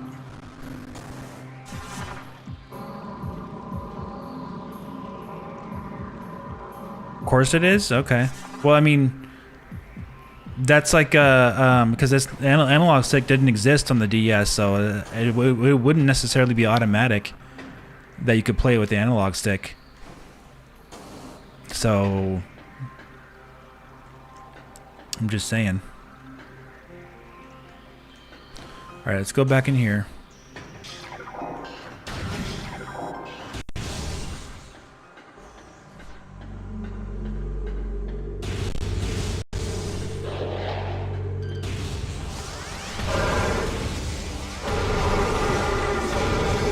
See, can I kill these guys with this sound? Let me see. Yeah, okay. Doesn't matter which you use, you can kill them with this now.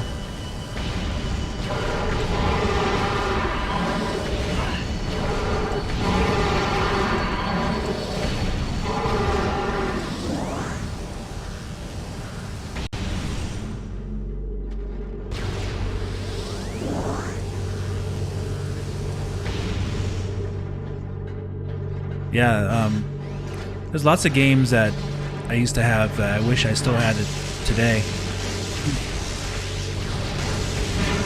I was never into the whole collecting atmosphere though of it. You know what I mean? So, you know, collecting games was never really like what I was into as a kid or as a young adult or even now.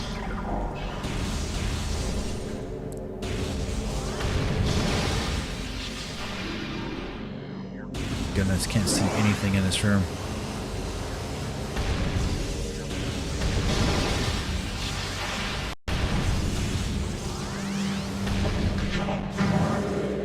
Yeah, it's all dark in here.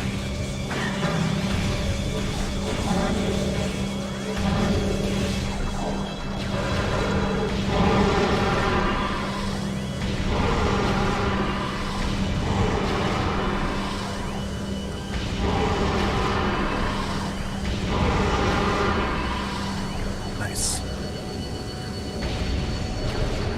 Need to come out.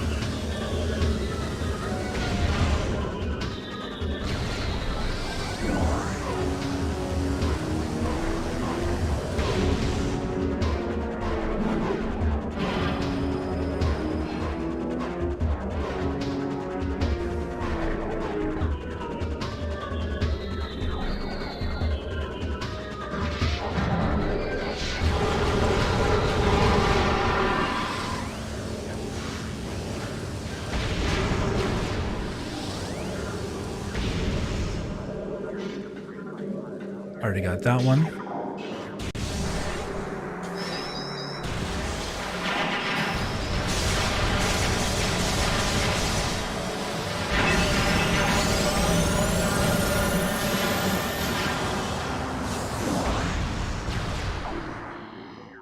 Boy. I love collecting games. I have a collection of GBA, GameCube, Wii, DS, 3DS, Wii U, Switch. Wow. I mean, I definitely have games. I'm just not like into collecting. Like I need to get the complete collection, you know? That's not like what I'm into. That's all I meant. I do have games for pretty much every console as well.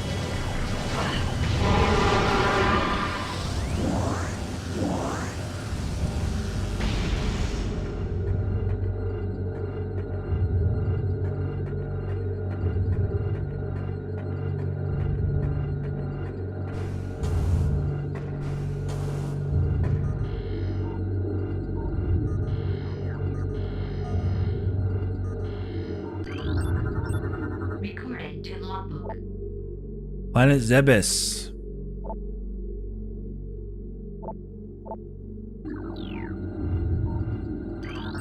Remember that from Super Metroid? But this is a prequel, so before you even went there. Talon 4.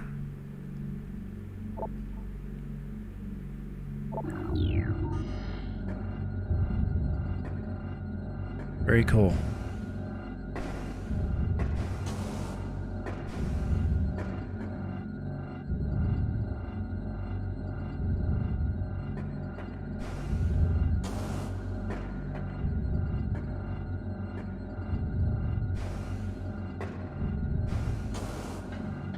Let me see.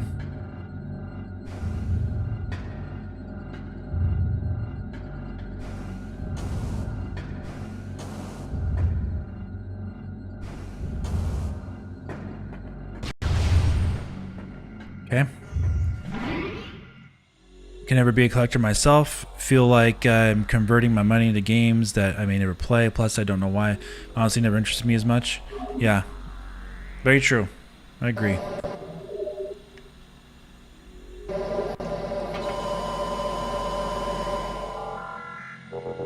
I just buy collected games I like. Yep. That's exactly what I do as well. I'm not interested in subscription services either. That's just for me though. Like if it works for Xbox, that's great. People are subscribing, that's great. But for me, it's just it's like you're just putting your money into a pit. You're just throwing your money down the drain because you don't actually own any of those games either. You know, for yourself. As soon as you get into your subscription, you can't access those games anymore. So you have to constantly pay the money to have access to these games. But it's like the attitude that people have these days is more about instant satisfaction, and then they're tired of it and they don't want to play it anymore type of attitude. So they have no intention. Certain people have no intention of actually owning anything for very long anyway. So something like Game Pass would work for them.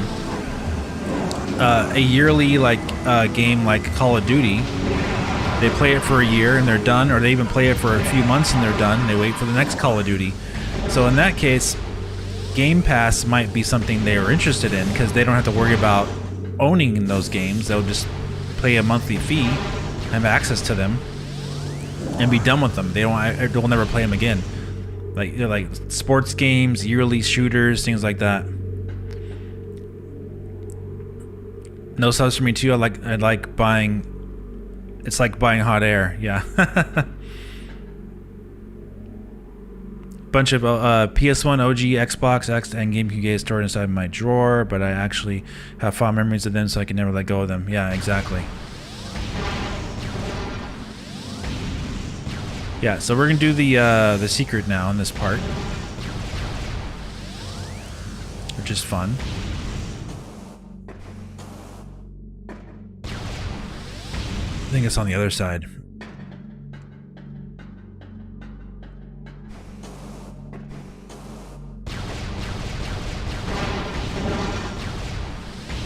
It all depends on what type of gamer you are, you know, like do you like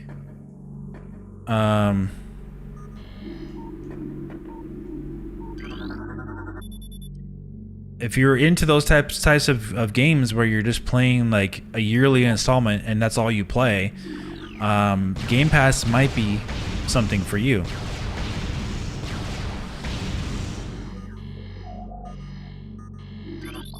What? There's a large fuel cell attached to the base of this tower. Oops.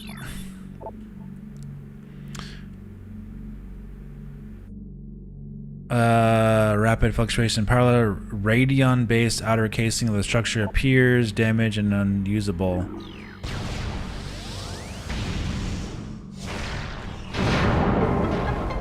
Oh.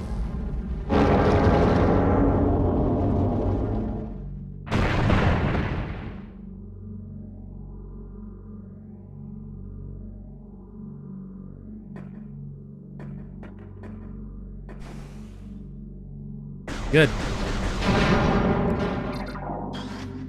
I'm the one kid who never got to experience PS2 since I got much later in my lifetime around 2011. There's a rumor that PS5 is going to add PS1, PS2, and PS3 backwards compatibility. If they do that, that'll be a really good thing that they can do to also answer Xbox's competition thing. Can I get in there?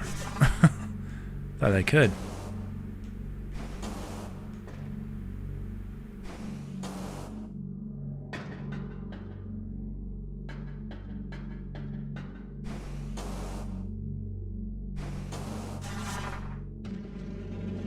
There we go.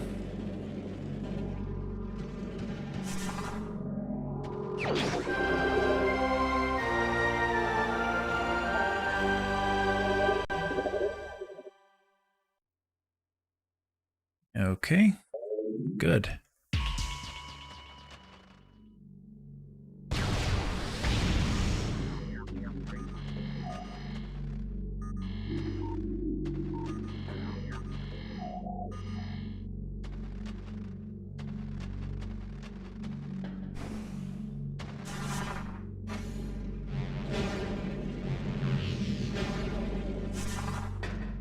Nice.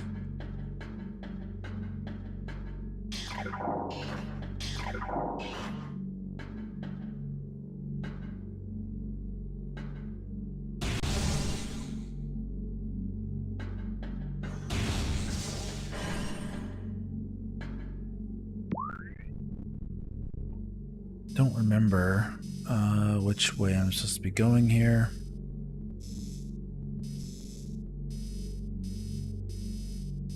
I think that's the way, actually. Yeah. All right, so make a left.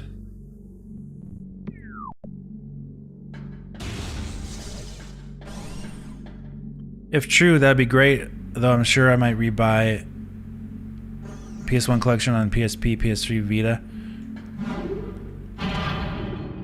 Yeah, for me personally, I never really had much of a collection of PlayStation 1, 2, or 3. I didn't really own a PlayStation until PlayStation 4. I was always gaming on PC or Nintendo for like my entire life. I played PlayStation at friends' houses, but PlayStation 4 kind of almost forced me to buy their console because of how dominant they were for the PS4, and they had some amazing first-party games that simply, as a gamer, you have to just buy them sometimes, you know? You don't have to, but it's like there was nothing Xbox was offering on Xbox One that was any good as far as first-party content. Nintendo was in a limbo period with the Wii U dying in 2016 early, and then there was nothing pretty much from them for quite a long time until the Switch came out. So what are you supposed to do as a gamer? Well, probably you can go and buy the PS4 and play what they got. Let me see, where am I going?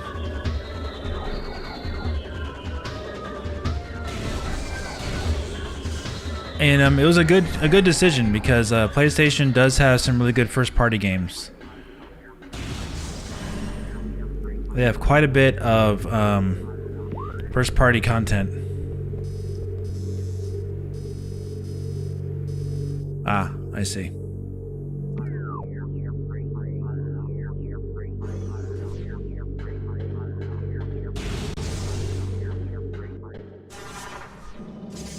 My goodness, you can't see anything in here.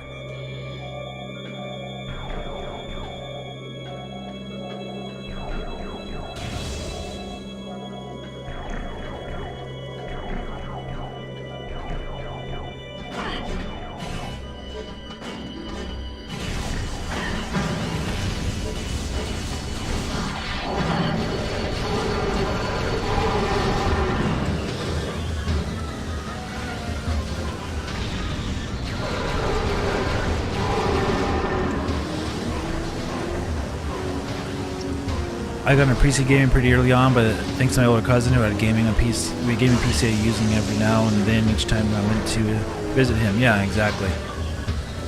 That's what you gotta do. You can't own everything sometimes, right?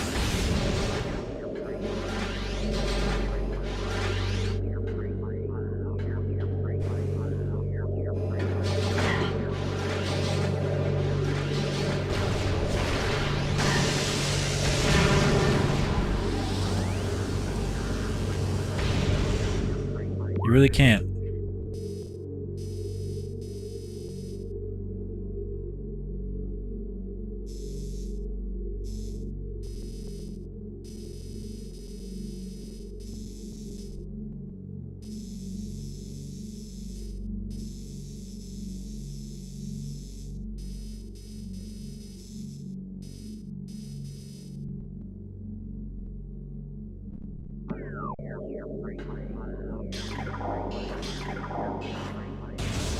Got your first PC when you saw Doom in 1993? My goodness. Yeah, for me, I was playing PC starting in like I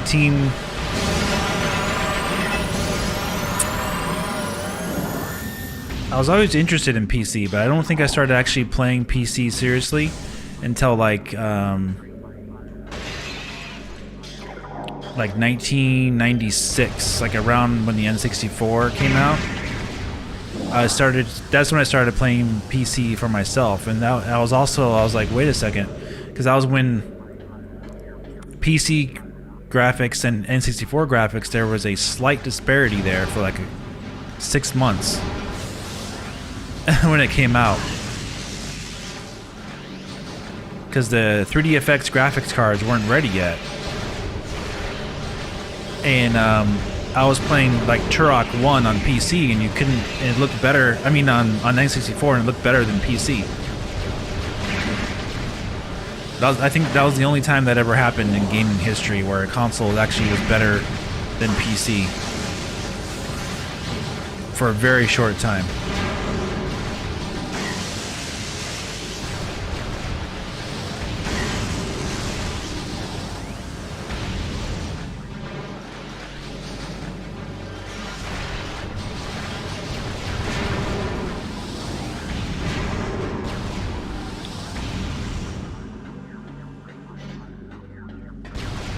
Right. I never got into Doom for some reason. It simply never caught my attention. I'm gonna probably play Doom on this live channel at some point. I'm pretty sure you guys were around. You saw me play Doom Eternal on the Switch on the main channel live, right? I think I played that all in one sitting. That was really fun.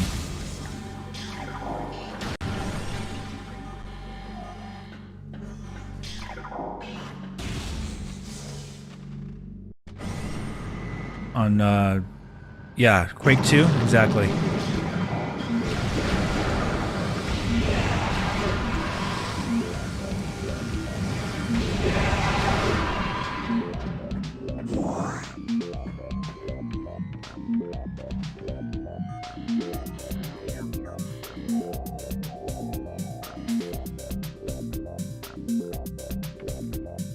All right, let's explore.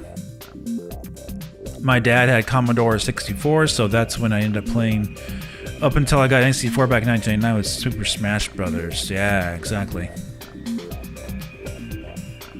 Yeah, for me, I was day one on all the consoles for Nintendo, except for the NES and Super NES. I got those within the first year when they released, but it was always through like my brother or my grandma or something like that. I had to ask for it. So since I had to wait for them to buy it for me when I was a kid, I couldn't just be there day one. But N64, I was there day one. Even though N64 actually was purchased for me by my grandma as a present, I was talking about the console for like a year. Like when it was called Project Reality and Ultra 64. There was all those magazines about it, and I was constantly talking to my dad and my grandma. Oh, I really want this, console. It's coming out, September, 1996. I really want it. So of course it just showed up. The week it launched, it showed up mailed to my house, and with Super Mario 64 along with it, and that was like one of the best presents I've ever got. It was amazing. What an amazing feeling, right? Playing Super Mario 64 for the first time, or owning it for the first time, and N64 for the first time, and just popping that thing in. That was quite the thing at the time. It was amazing experience.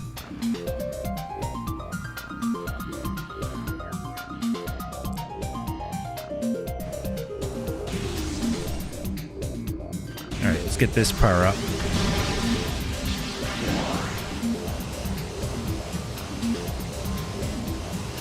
Yeah, that's why I played those games so many times. Like the Nintendo Switch Online stuff, it just doesn't really do much for me. I would rather be able to purchase those games, like just sell them, than having them be tied to a terrible subscription service and have them decide for you what games you're gonna get, and then have poor emulation of them. So just sell them to us and we will buy them, right? I'm sure you guys will buy them if they just sold them. Say they were $7.99 each. I'm sure people will be buying those. Not a problem. Make it on. Add those games to the shop and give you an option to buy them separately. So they could sell Super Nintendo for $5. They could sell N64 for $8, whatever price, you know, like as long as it's below $10, I think. And yeah, you'll be paying a lot maybe up front to get all those games, but it'll be your choice, and you'll have as long as you want to buy certain games that you want to play. Whereas with Switch Online, they give you a monthly price or a yearly price, but you don't actually own them. So actually, I don't want to be up here yet. Let's go back down or up.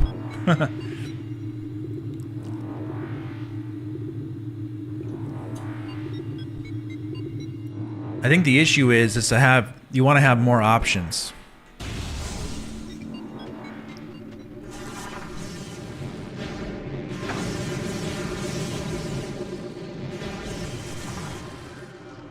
Because like Nintendo wants you to pay them a monthly fee, but you're actually not getting anything you're not like owning anything from them. You're actually giving them money to pay for a very poor online service. And for me, I just can't support that.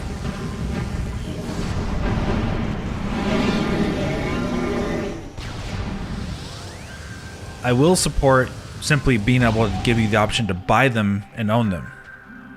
My grandma got me Ocarina of Time as a present, and I was playing with her. Oh, wow. What a memory, huh? See, that's really nice, right?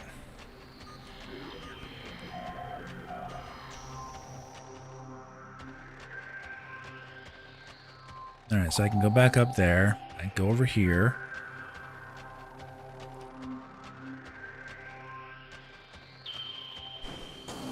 Reach it.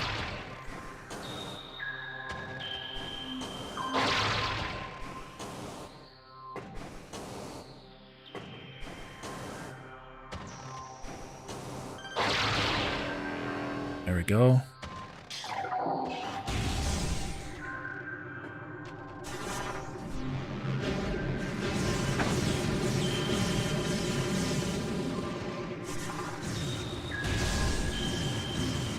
Otherwise, I'd never buy the extension pack. I'm on a family plan with a friend of mine. Invited me to put it. Yeah. Yeah, a family plan is not that bad if you're splitting the cost with somebody. But like, also, it's like, what is the purpose of even buying it at this point? Like, unless you're really gonna play Mario Kart online or Splatoon online. Unless you're a Smash Brothers player, it makes sense. But if you're not playing those games, there's almost no reason to buy it.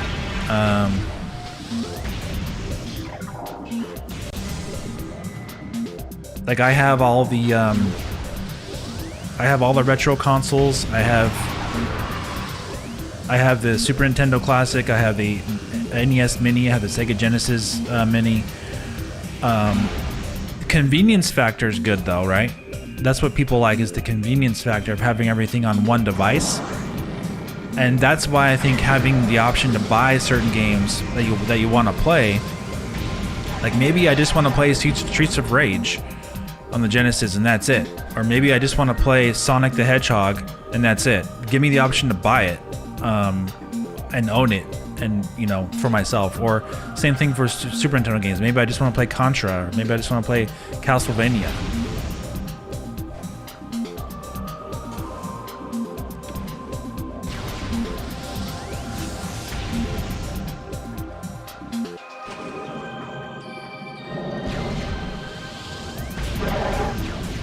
Nice.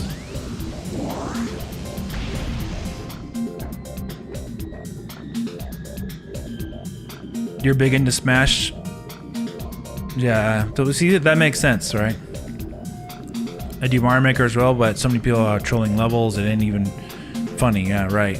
Then you have games that are free to play that don't require online subscription, like Fortnite, Apex Legends, even Halo. But then you have like bad ports on the Switch. Like Fortnite, I don't think is very good on the Switch. I've seen it. Frame rate is not good. You want 60 frames at least on that game. The same for Apex. that game can drop into the high 20 or the low 20s. So it's like a lot of things I think will get better when they release a new console. The technology they're using is 7 years old now.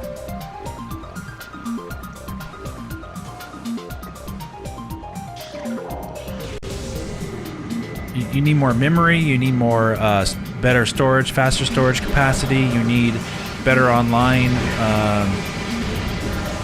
all that stuff.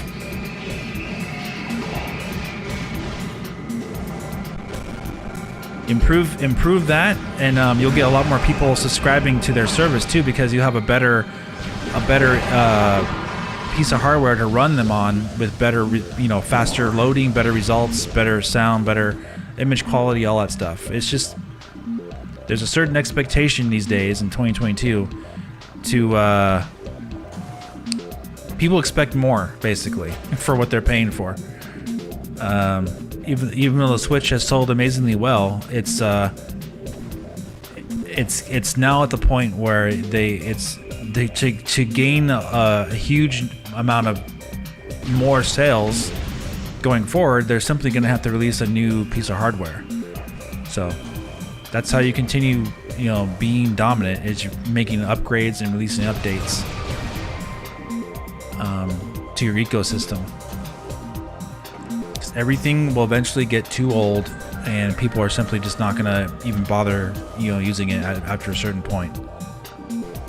That's just the way gaming is. Just like we talked about before. That's exactly why Nintendo had to upgrade from the Wii, because of that reason. People just were not gonna buy it anymore at that point. It was just totally outdated and archaic at that point for people.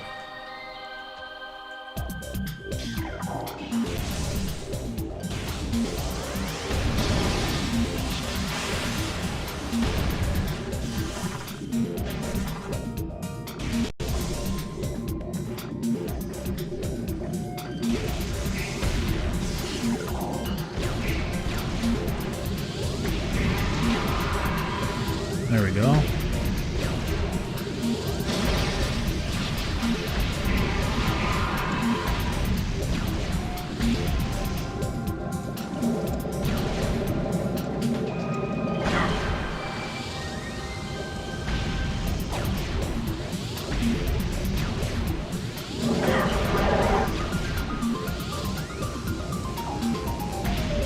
This thing won't let me lock onto it. Interesting. Oh, there we go.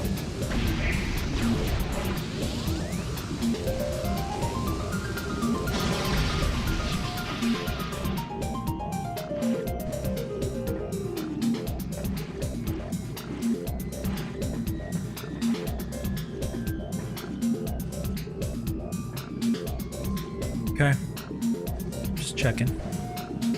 This level is my favorite anyway, so it's like I'm gonna take my time here.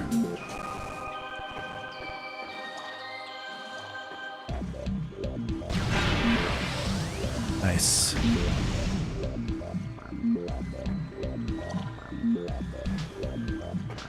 Let's see, can I reach that? Yeah, from here maybe.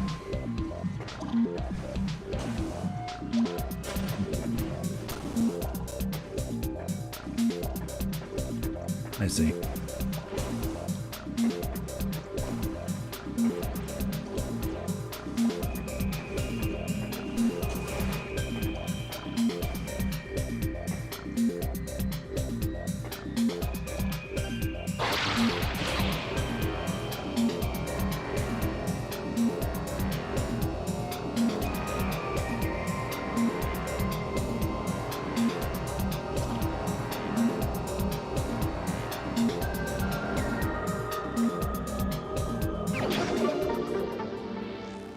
Good.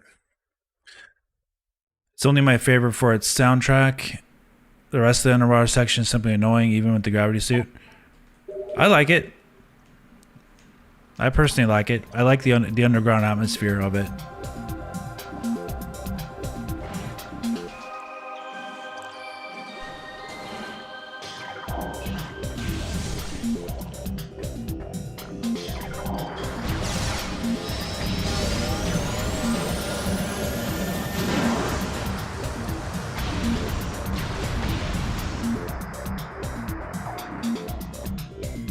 Like, this is great. Like, this is just awesome. Hey, Garen, what's up, buddy? Like, this atmosphere, this is the kind of atmosphere I really love about Metroid Prime. This is just awesome. Can't beat it.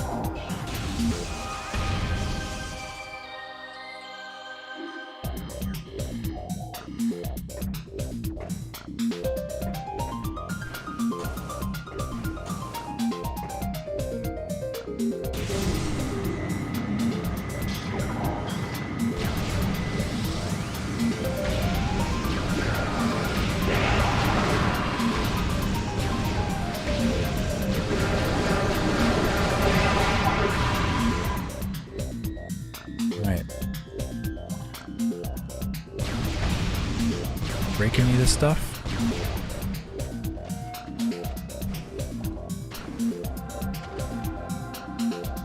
Totally agree with you on that. Oh, okay.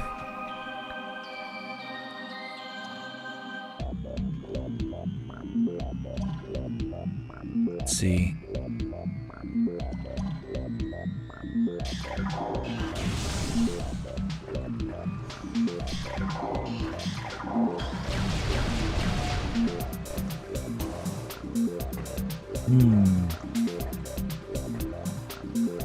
Don't hear anything. It's kind of interesting. You can jump up here though.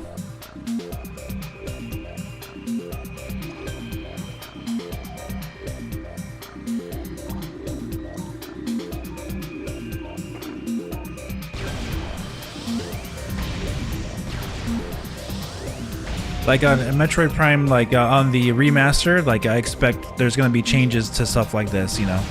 Maybe you'll be able to break stuff like this. More interaction, more physics.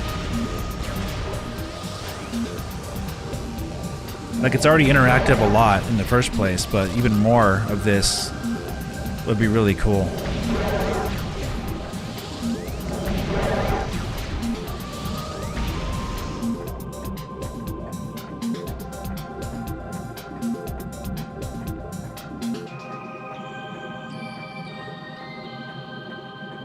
Yeah, if you're new coming to the stream and to the today, hit the like button for me and subscribe if you're brand new, for sure.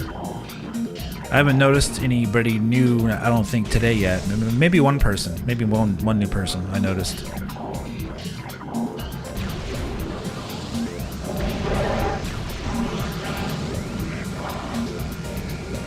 We're playing a modded version of Metroid Prime on Dolphin.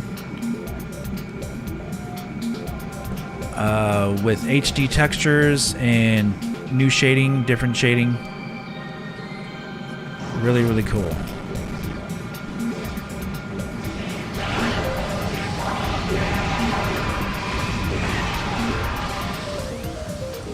Alright, I believe this is where... Yeah, okay.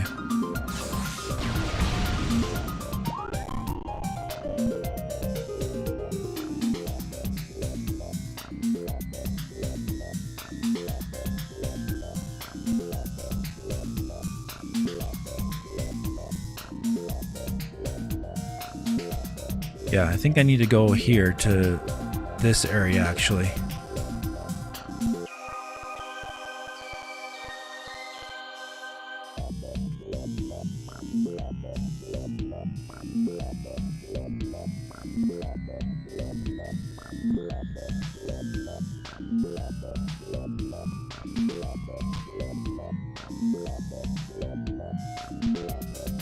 Yeah, because there is a secret key that's hidden in there. I don't think it's in here.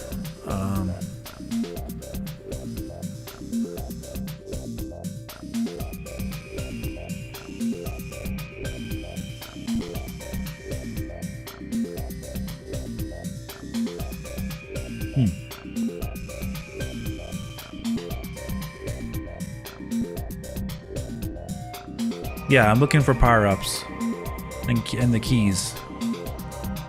Even if they don't add more interaction to the environment itself, just the graphics and attention to detail and various effects will be enough for me to be satisfied. Yeah.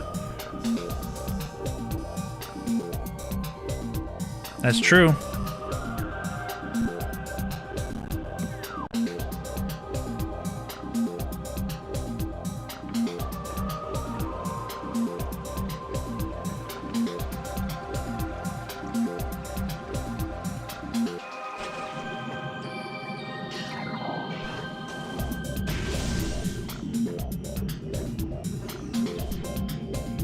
Yeah, the Metroid Prime 3 looks crazy.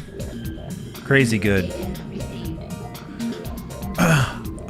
What I'm probably gonna do is a full playthrough of Metroid Prime 3 offline and then upload it to the main channel as a full game playthrough with that mod installed, and we'll still play through it live here. Because I really like doing like those one uploads that have the entire game on them, so I might do that for that as well. But playing it live is another type of experience too, you know, so that should be fun. Yeah, I know. Return Chozo artifacts.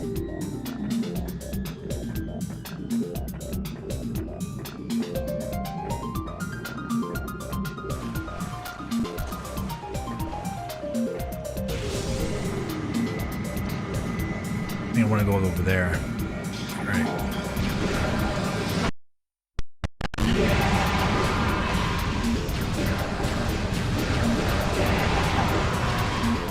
All right. Can I make that? Let's see. I should be able to.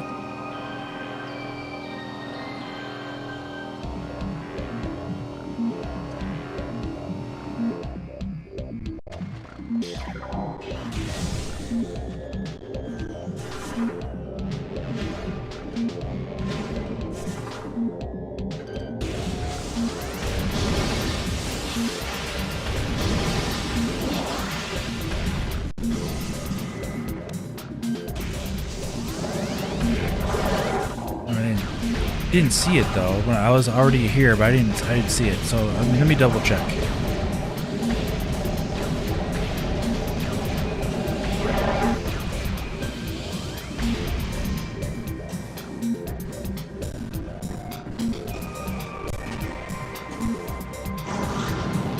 Yeah, I think it might be up here actually. Let's go way up to the top and double and check everything.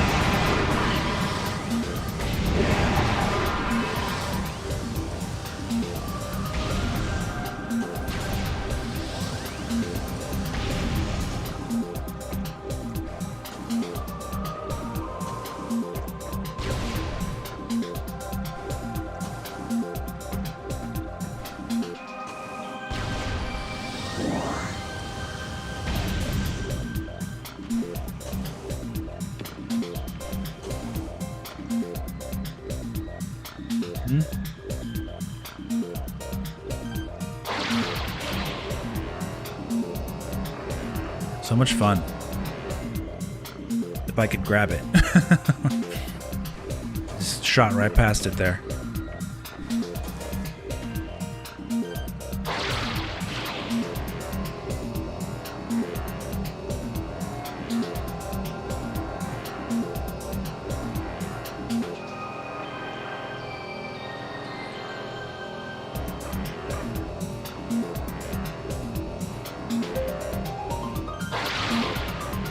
There we go. Just gotta double click it.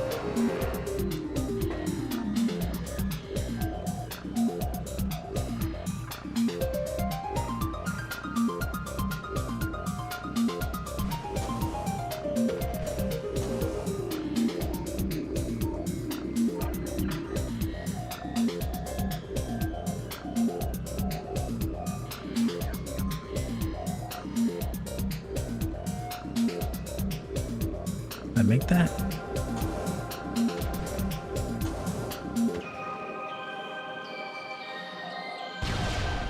Yep, there is the door. Can I just walk through this?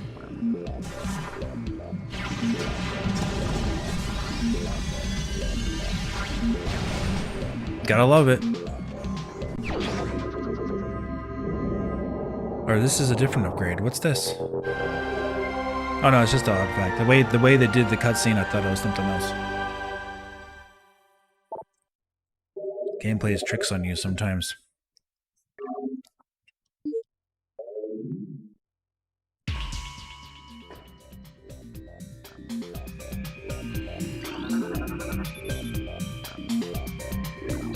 But yeah, I'm playing it with my Astro C40 controller. So it's not. I've tried the whole motion control stuff on this. It doesn't. I can't get the adapter for the Bluetooth to work with the Wii remote stuff. So this is just way easier to do.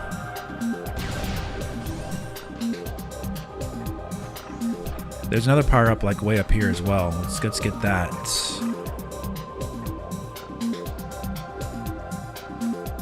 Let's see, can I grab onto that?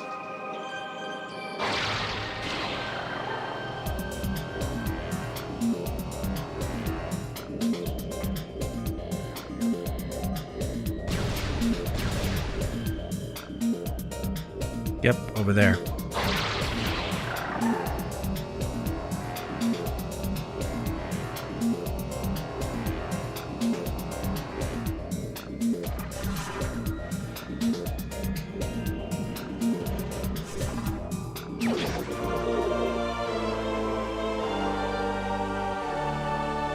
That looks like a bot in the chat there. I've been seeing that a bit too. People posting these weird like messages like that.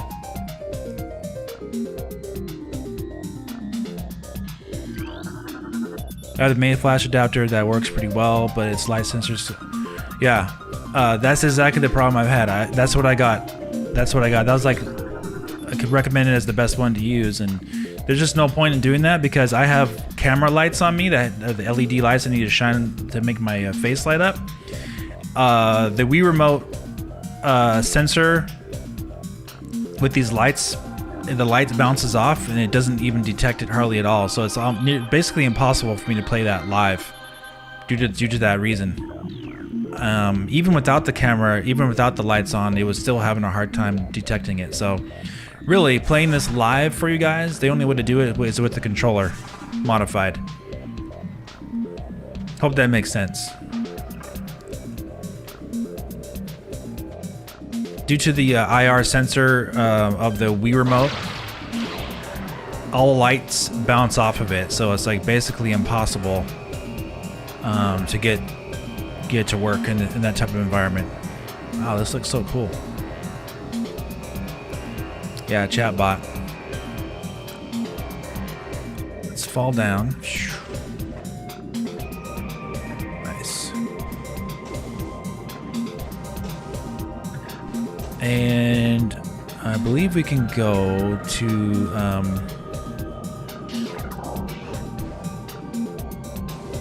go back to the some of the earlier parts in the game here and get like the Chozo ruins and get stuff there that we couldn't get before either.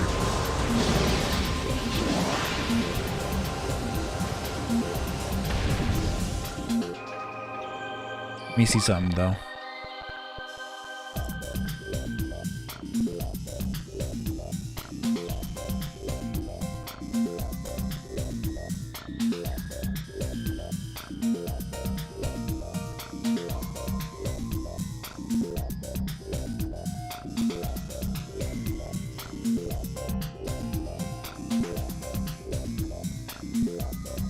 Pretty big map.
PC gaming, I mostly use my PS5 controller. Don't have an actual PS5.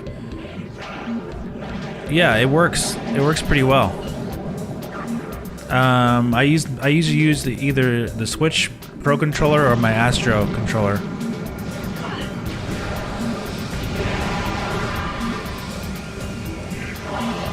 Since I have a PS5, I don't like to like disconnect it from the PS5 because I have to like reconnect it every time I want to play it. So I got stuff that works just as good.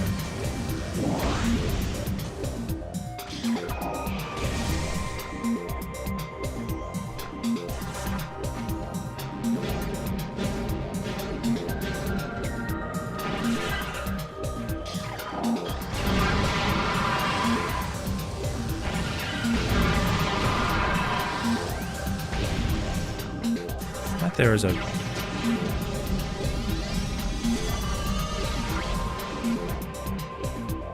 secret in here too.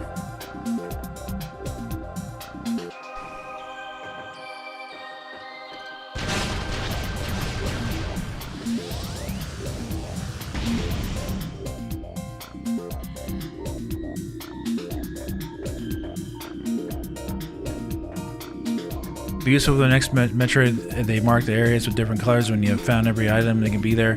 Yeah, that is true. That would make it easier.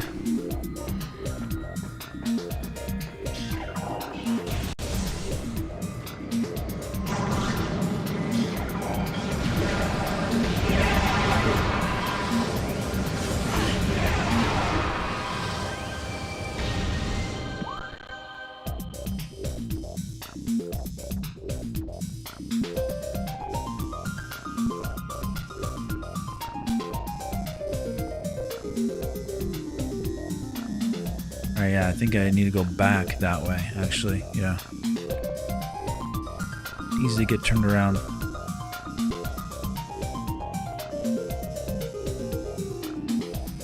Pretty close to there. Really close.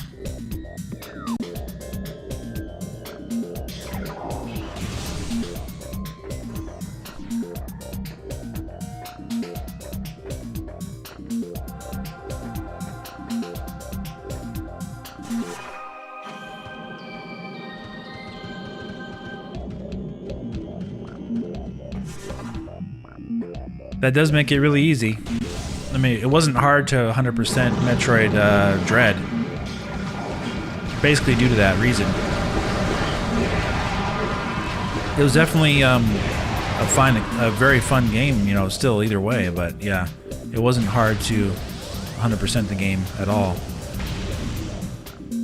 You could kind of find everything really easily.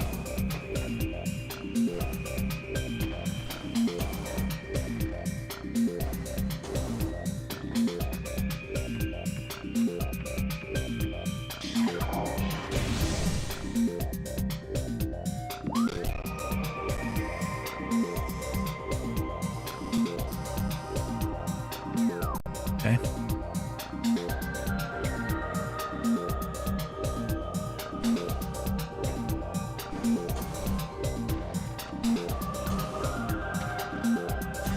Let's go back up and let's get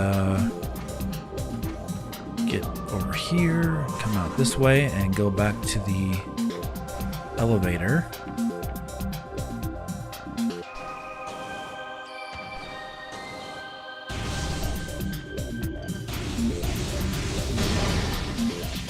I just like doing this though. It's fun. It's really cool. You can break the ice.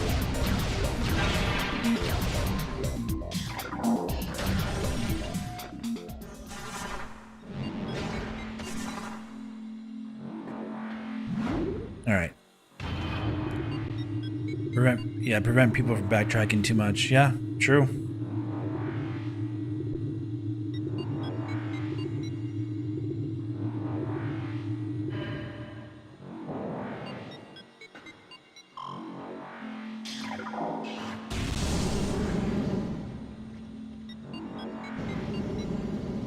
Let's save now that we're here.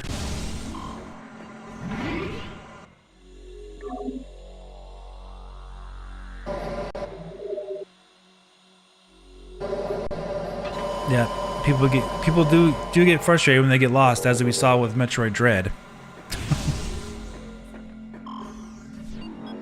and they blame the game for it, of course, even though it's more just about your memory at that point. I don't mind getting lost, but I can see why people would be frustrated by it.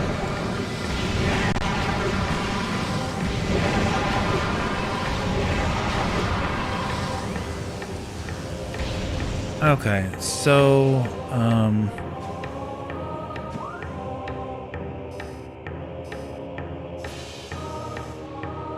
he's on mines.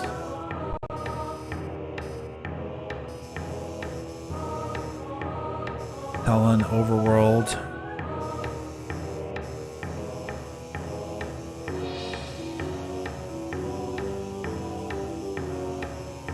I still think I'm missing something in here because there is that pillar that has a secret in it that I need to break, and I haven't been able to locate that pillar, but I think it's. I'm gonna go take a look, find it.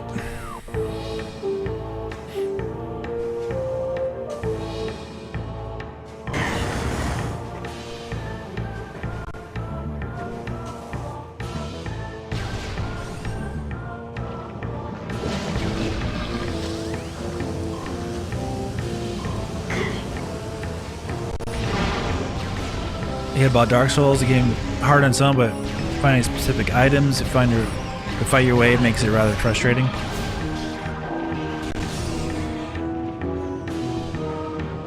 Yeah, I can understand that for sure.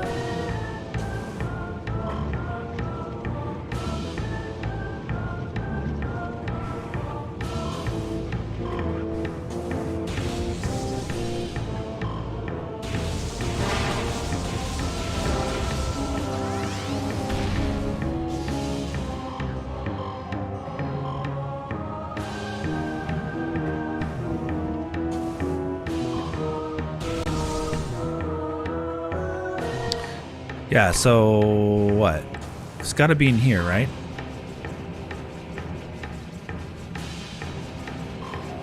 Trying to see which visor is there any kind of visor I should be using to find it?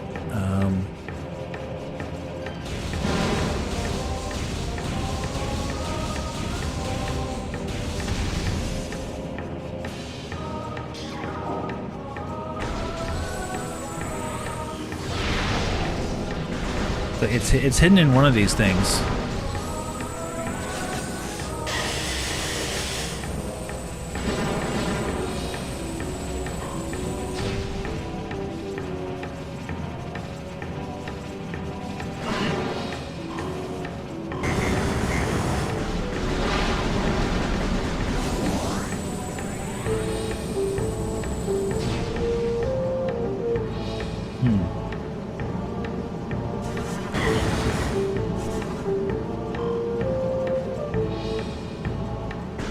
It's gotta be this, right? It's gotta be.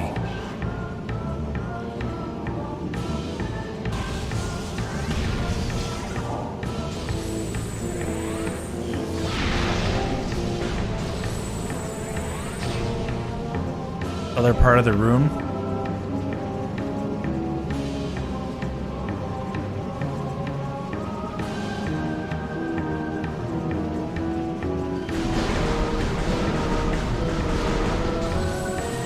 I just don't remember if it's if you can see it with your visor or not, though. That's my question.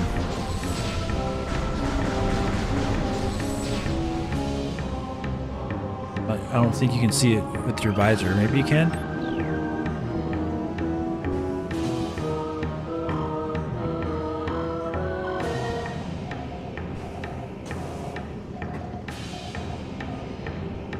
Probably got to be the X-ray, huh? I think you're right. The X-ray can see like right through it, right?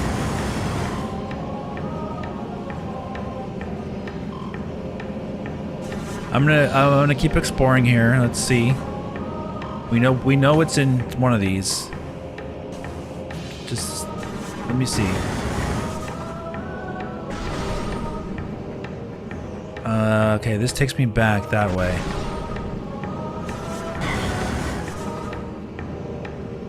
I remember this giving me a problem before, too.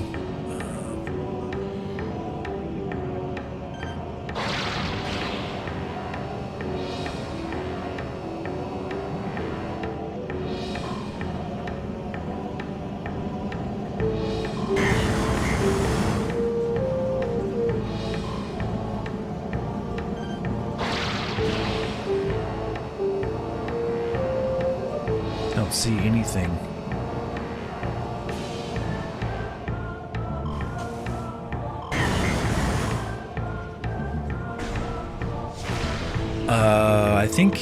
I think what it is, I think it's in a different area that looks just like this, actually.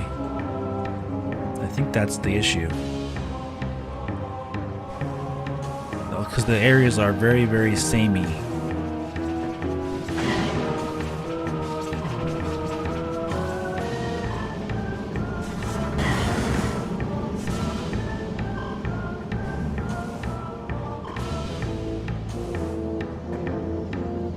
Yeah, I think you're right. I kind of figured that out as well, but that's what this game does. It tricks you like that because it looks very samey. Like I knew from playing this many times before, it's one of those rooms like that, but they have the same looking rock. Same looking rock in the middle of the area. It's kind of silly.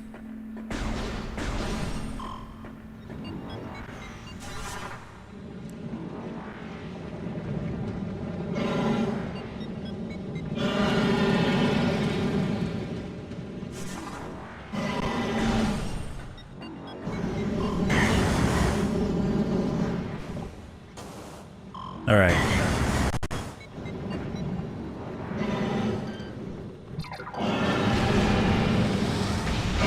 I don't think it's this room either.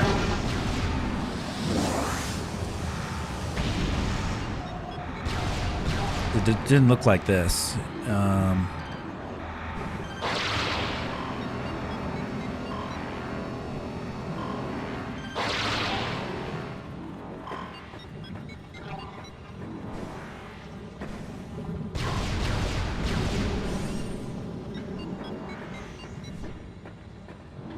This takes me out here.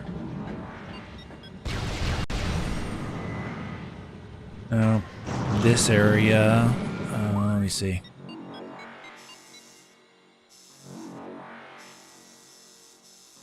Okay, we're not done exploring though, so let's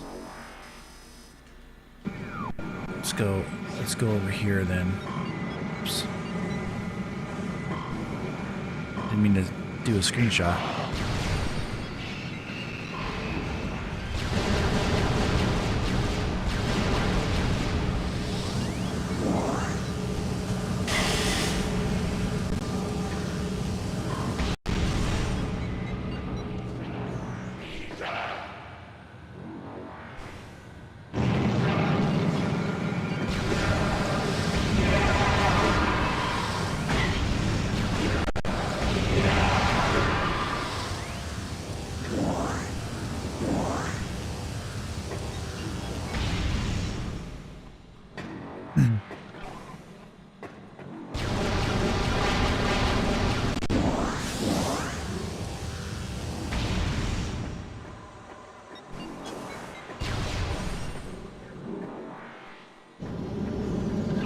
Okay, we have this area.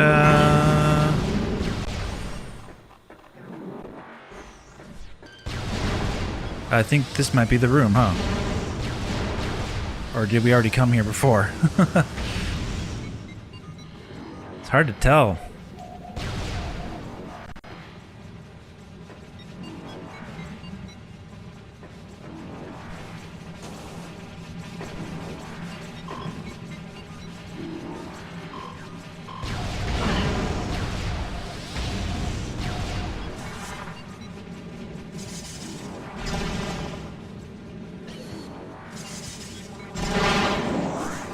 It's gotta be in here. It's gotta be here. Yeah, it's gotta be here.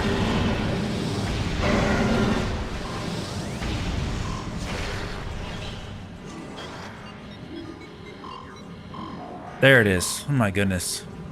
The other room looked exactly like that. Am I not correct? Am I not right?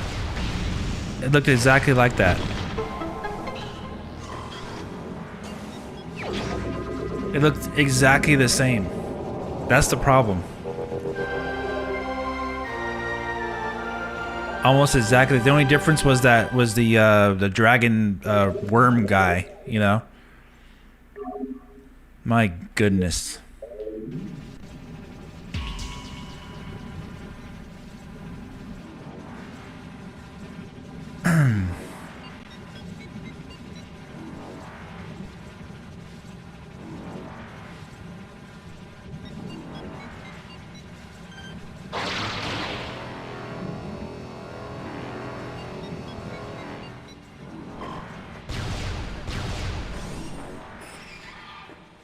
Okay. Let's see, do I want to go that way or not?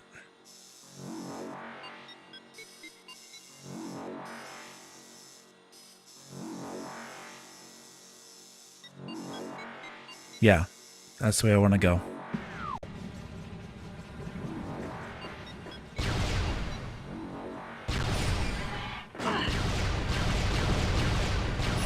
So yeah, that right there, fix that.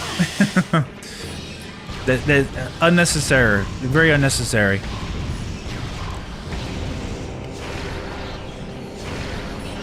They could probably fix that pretty easily.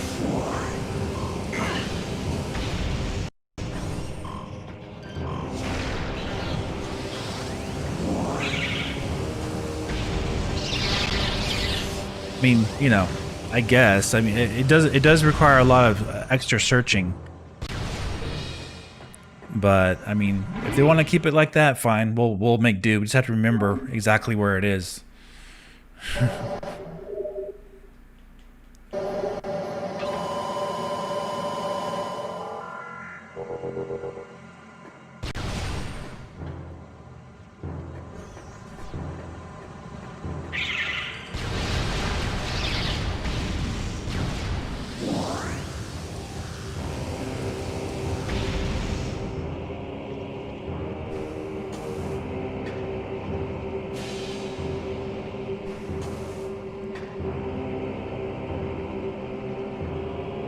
Nice.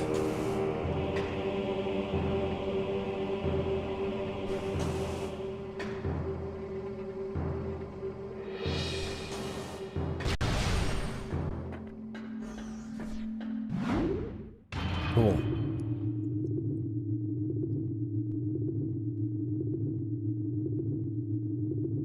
Yeah, I'm still missing some stuff.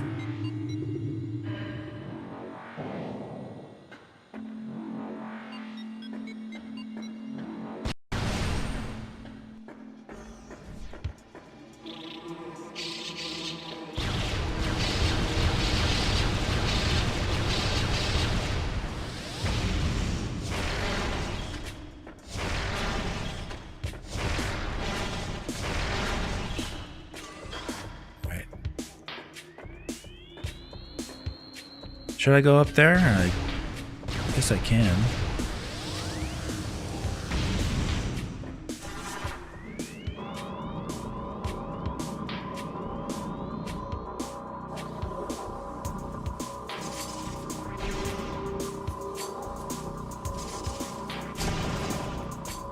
Whoops.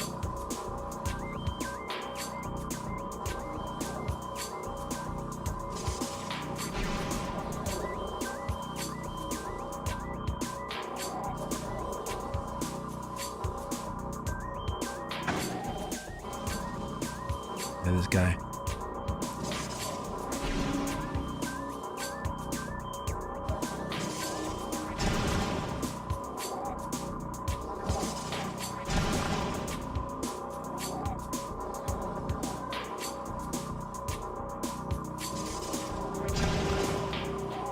Oh man, if you press the wrong, like, little bit on the direction, it just, like, goes the wrong way. Okay. I was trying to go forward, but he went, like, backwards instead. She. She went backwards.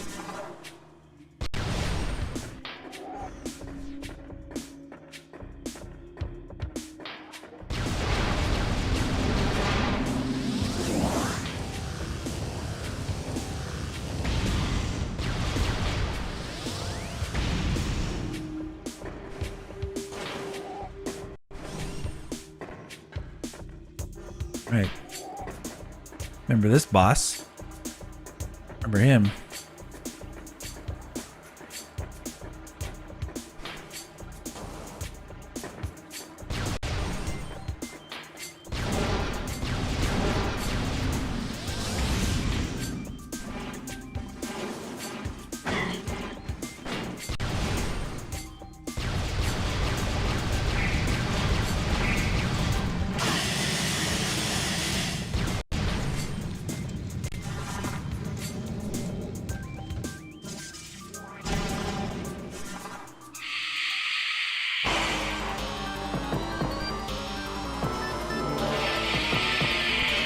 Should be able to escape here.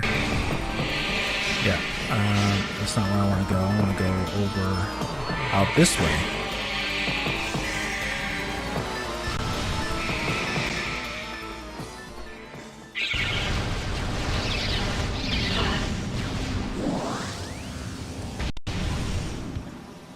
And finally I can go this way. I believe this be for me to go to.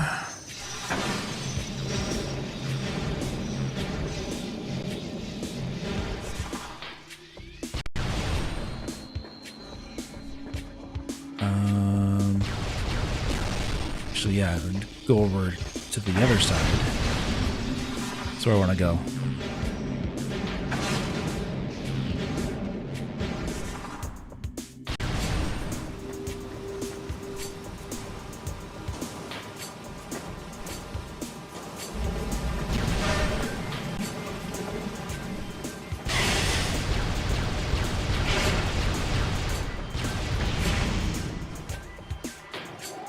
Let's see, does this break?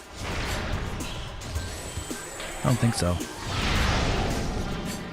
No.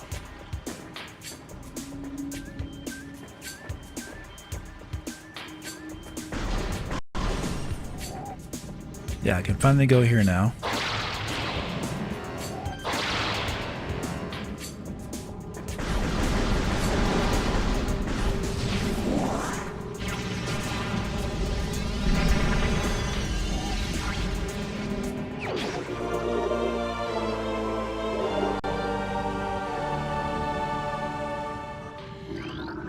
Recorded to logbook. The power of our temple and the 12 artifacts has sealed an evil in the depths of this planet. However, the future is cloudy to us. A world of veils where dark apparitions flint in the shadows within this strange world. One image stands out in the midst, flickering through the landscape, wraith-like. It is a human, a lone figure shining in the toxic shadows. We Chozo do not know what it is, but our hearts swell with hope at the promise of that glowing light. We will place our faith in our shrine. We will be there when the light shines upon our land. Okay. Hey, Natasha. Happy birthday. Hey. You can always watch, go back and watch it when I'm done here. I'm probably going to be done in just a little bit, a few more minutes, because I've already been going for almost 3 hours. I've already filtered the chat I missed. Yeah, but happy birthday, though. We're around the same age, I know, so... You know, life has different meaning, you know, the longer we're living.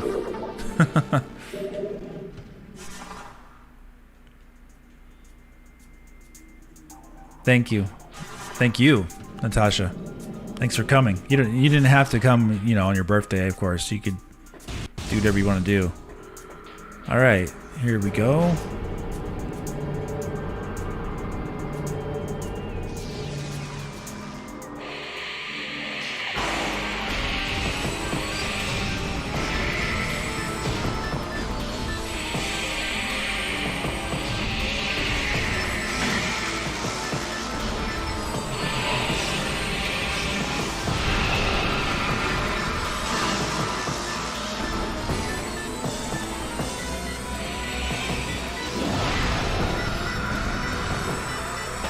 Anybody else? All right.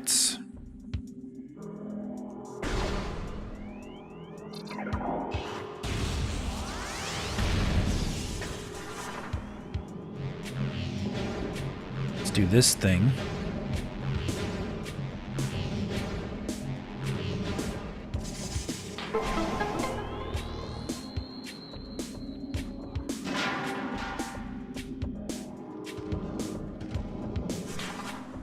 I should do the other one too if I can.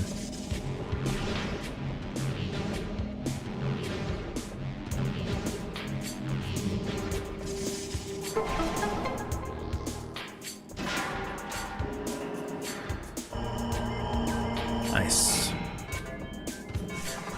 Ooh, that's a time limit.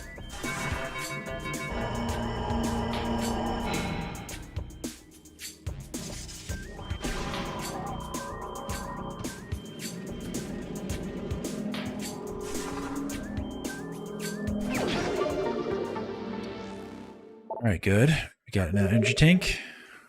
Getting almost to a full bar there.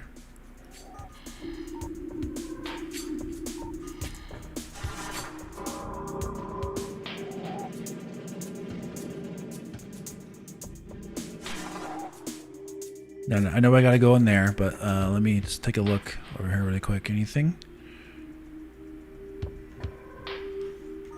Doesn't look like it. Just the usual stuff.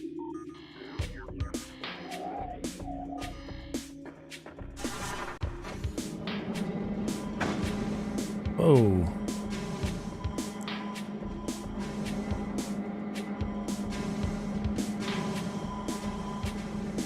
Hey Natasha, I don't know if you're here earlier, but next Sunday, probably on Sunday, I'll be playing Uncharted 4 because I know we talked about it on Twitter, but that actually wasn't the reason why I'm gonna play it. It's because next on the 28th they're releasing the updated version of Uncharted 4 and Lost Legacy. They're adding the 60 frames per second and improved graphics on PS5. And I already own both games, so it's a $10 upgrade to get the better textures and better lighting and better frame rate. So I'm gonna do that and we'll check it out next Sunday. So that should be exciting, huh? Uh-oh. Can I if I have to go through all that again, that's gonna really be terrible.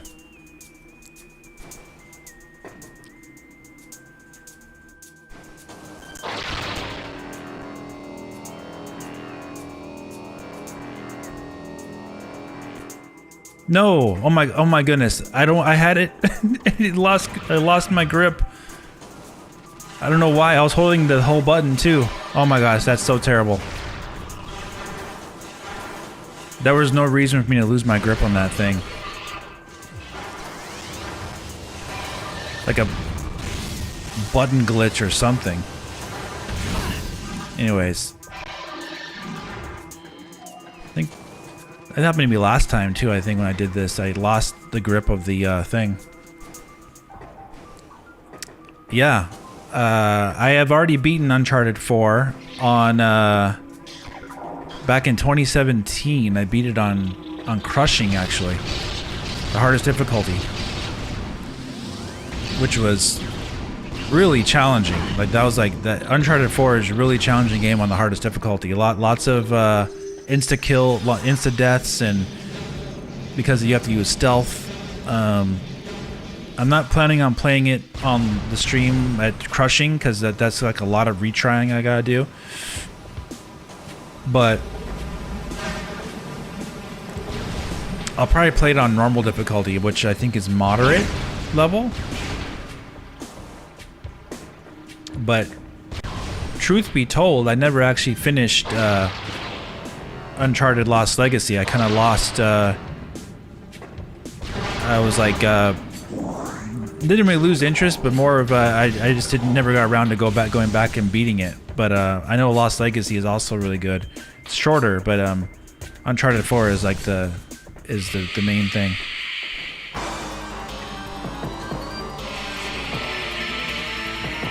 Let me get past these guys.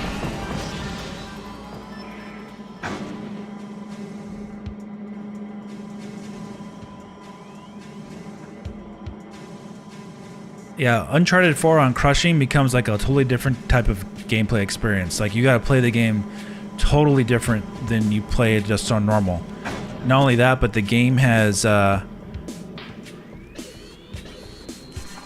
like very specific paths you have to take to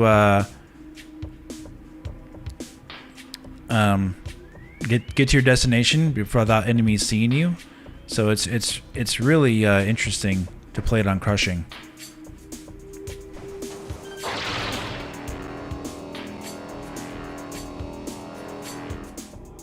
There we go. Shh. Telling you.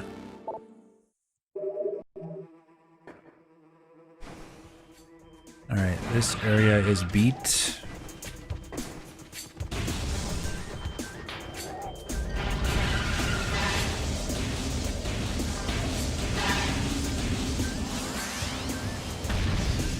I would say Uncharted 4 on crushing is one of the top games around.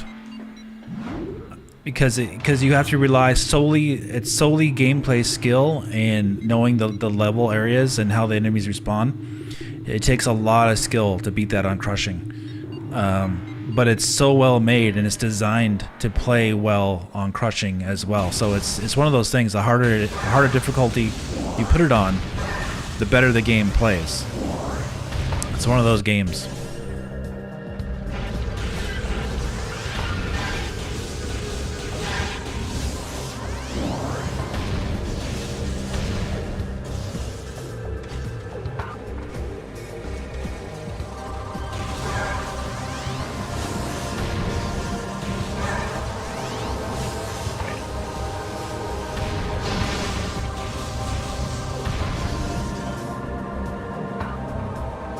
It's all rage-inducing, but at the same time pretty satisfying in the end. Yeah, they're quite challenging.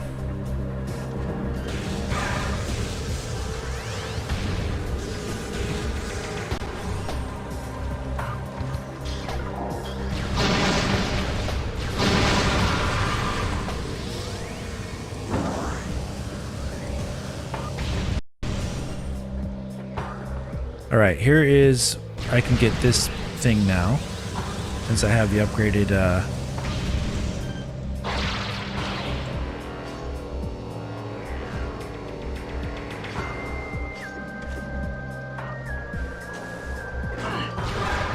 yeah, you can kill those guys with this, that's right.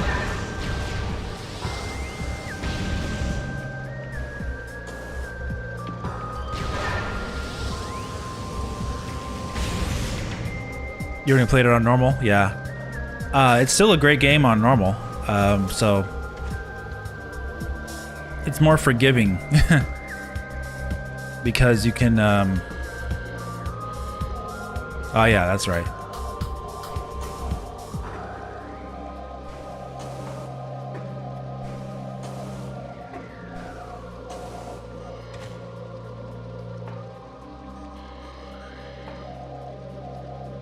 Is there any moving pillars? No? Okay.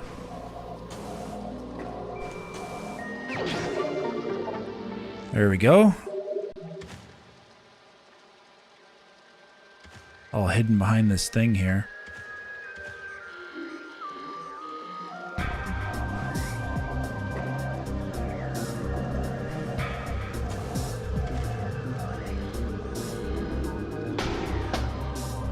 Nice.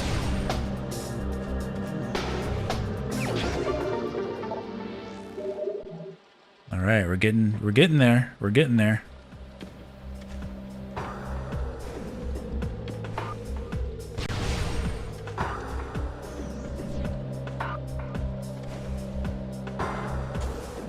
All right, let's go back down here.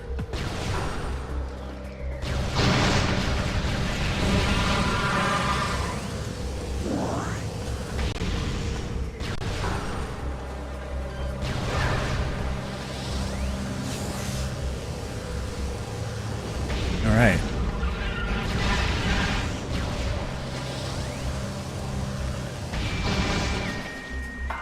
And we're at the 3-hour mark, so I think that I'll end it there for today. I'm gonna go save in the main area. But yeah, we're close. So missile upgrades, I still have to get to 250, I believe. I think it's 250. It's either 250 or 225. It's one of the two. So missile upgrades, I still got a few more to go, and then a few more keys to get as well.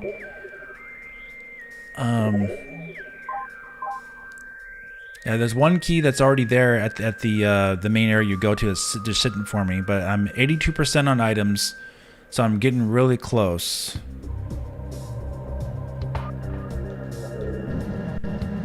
So yeah, we made a huge amount of progress today, so that's awesome. When I switched to normal mode for the first time, just to speedrun it, first time try to it almost just as if I switched to very easy mode. Yeah, because crushing is like really hard. It's like beyond. It's like super hard. Requires you to play it basically perfect.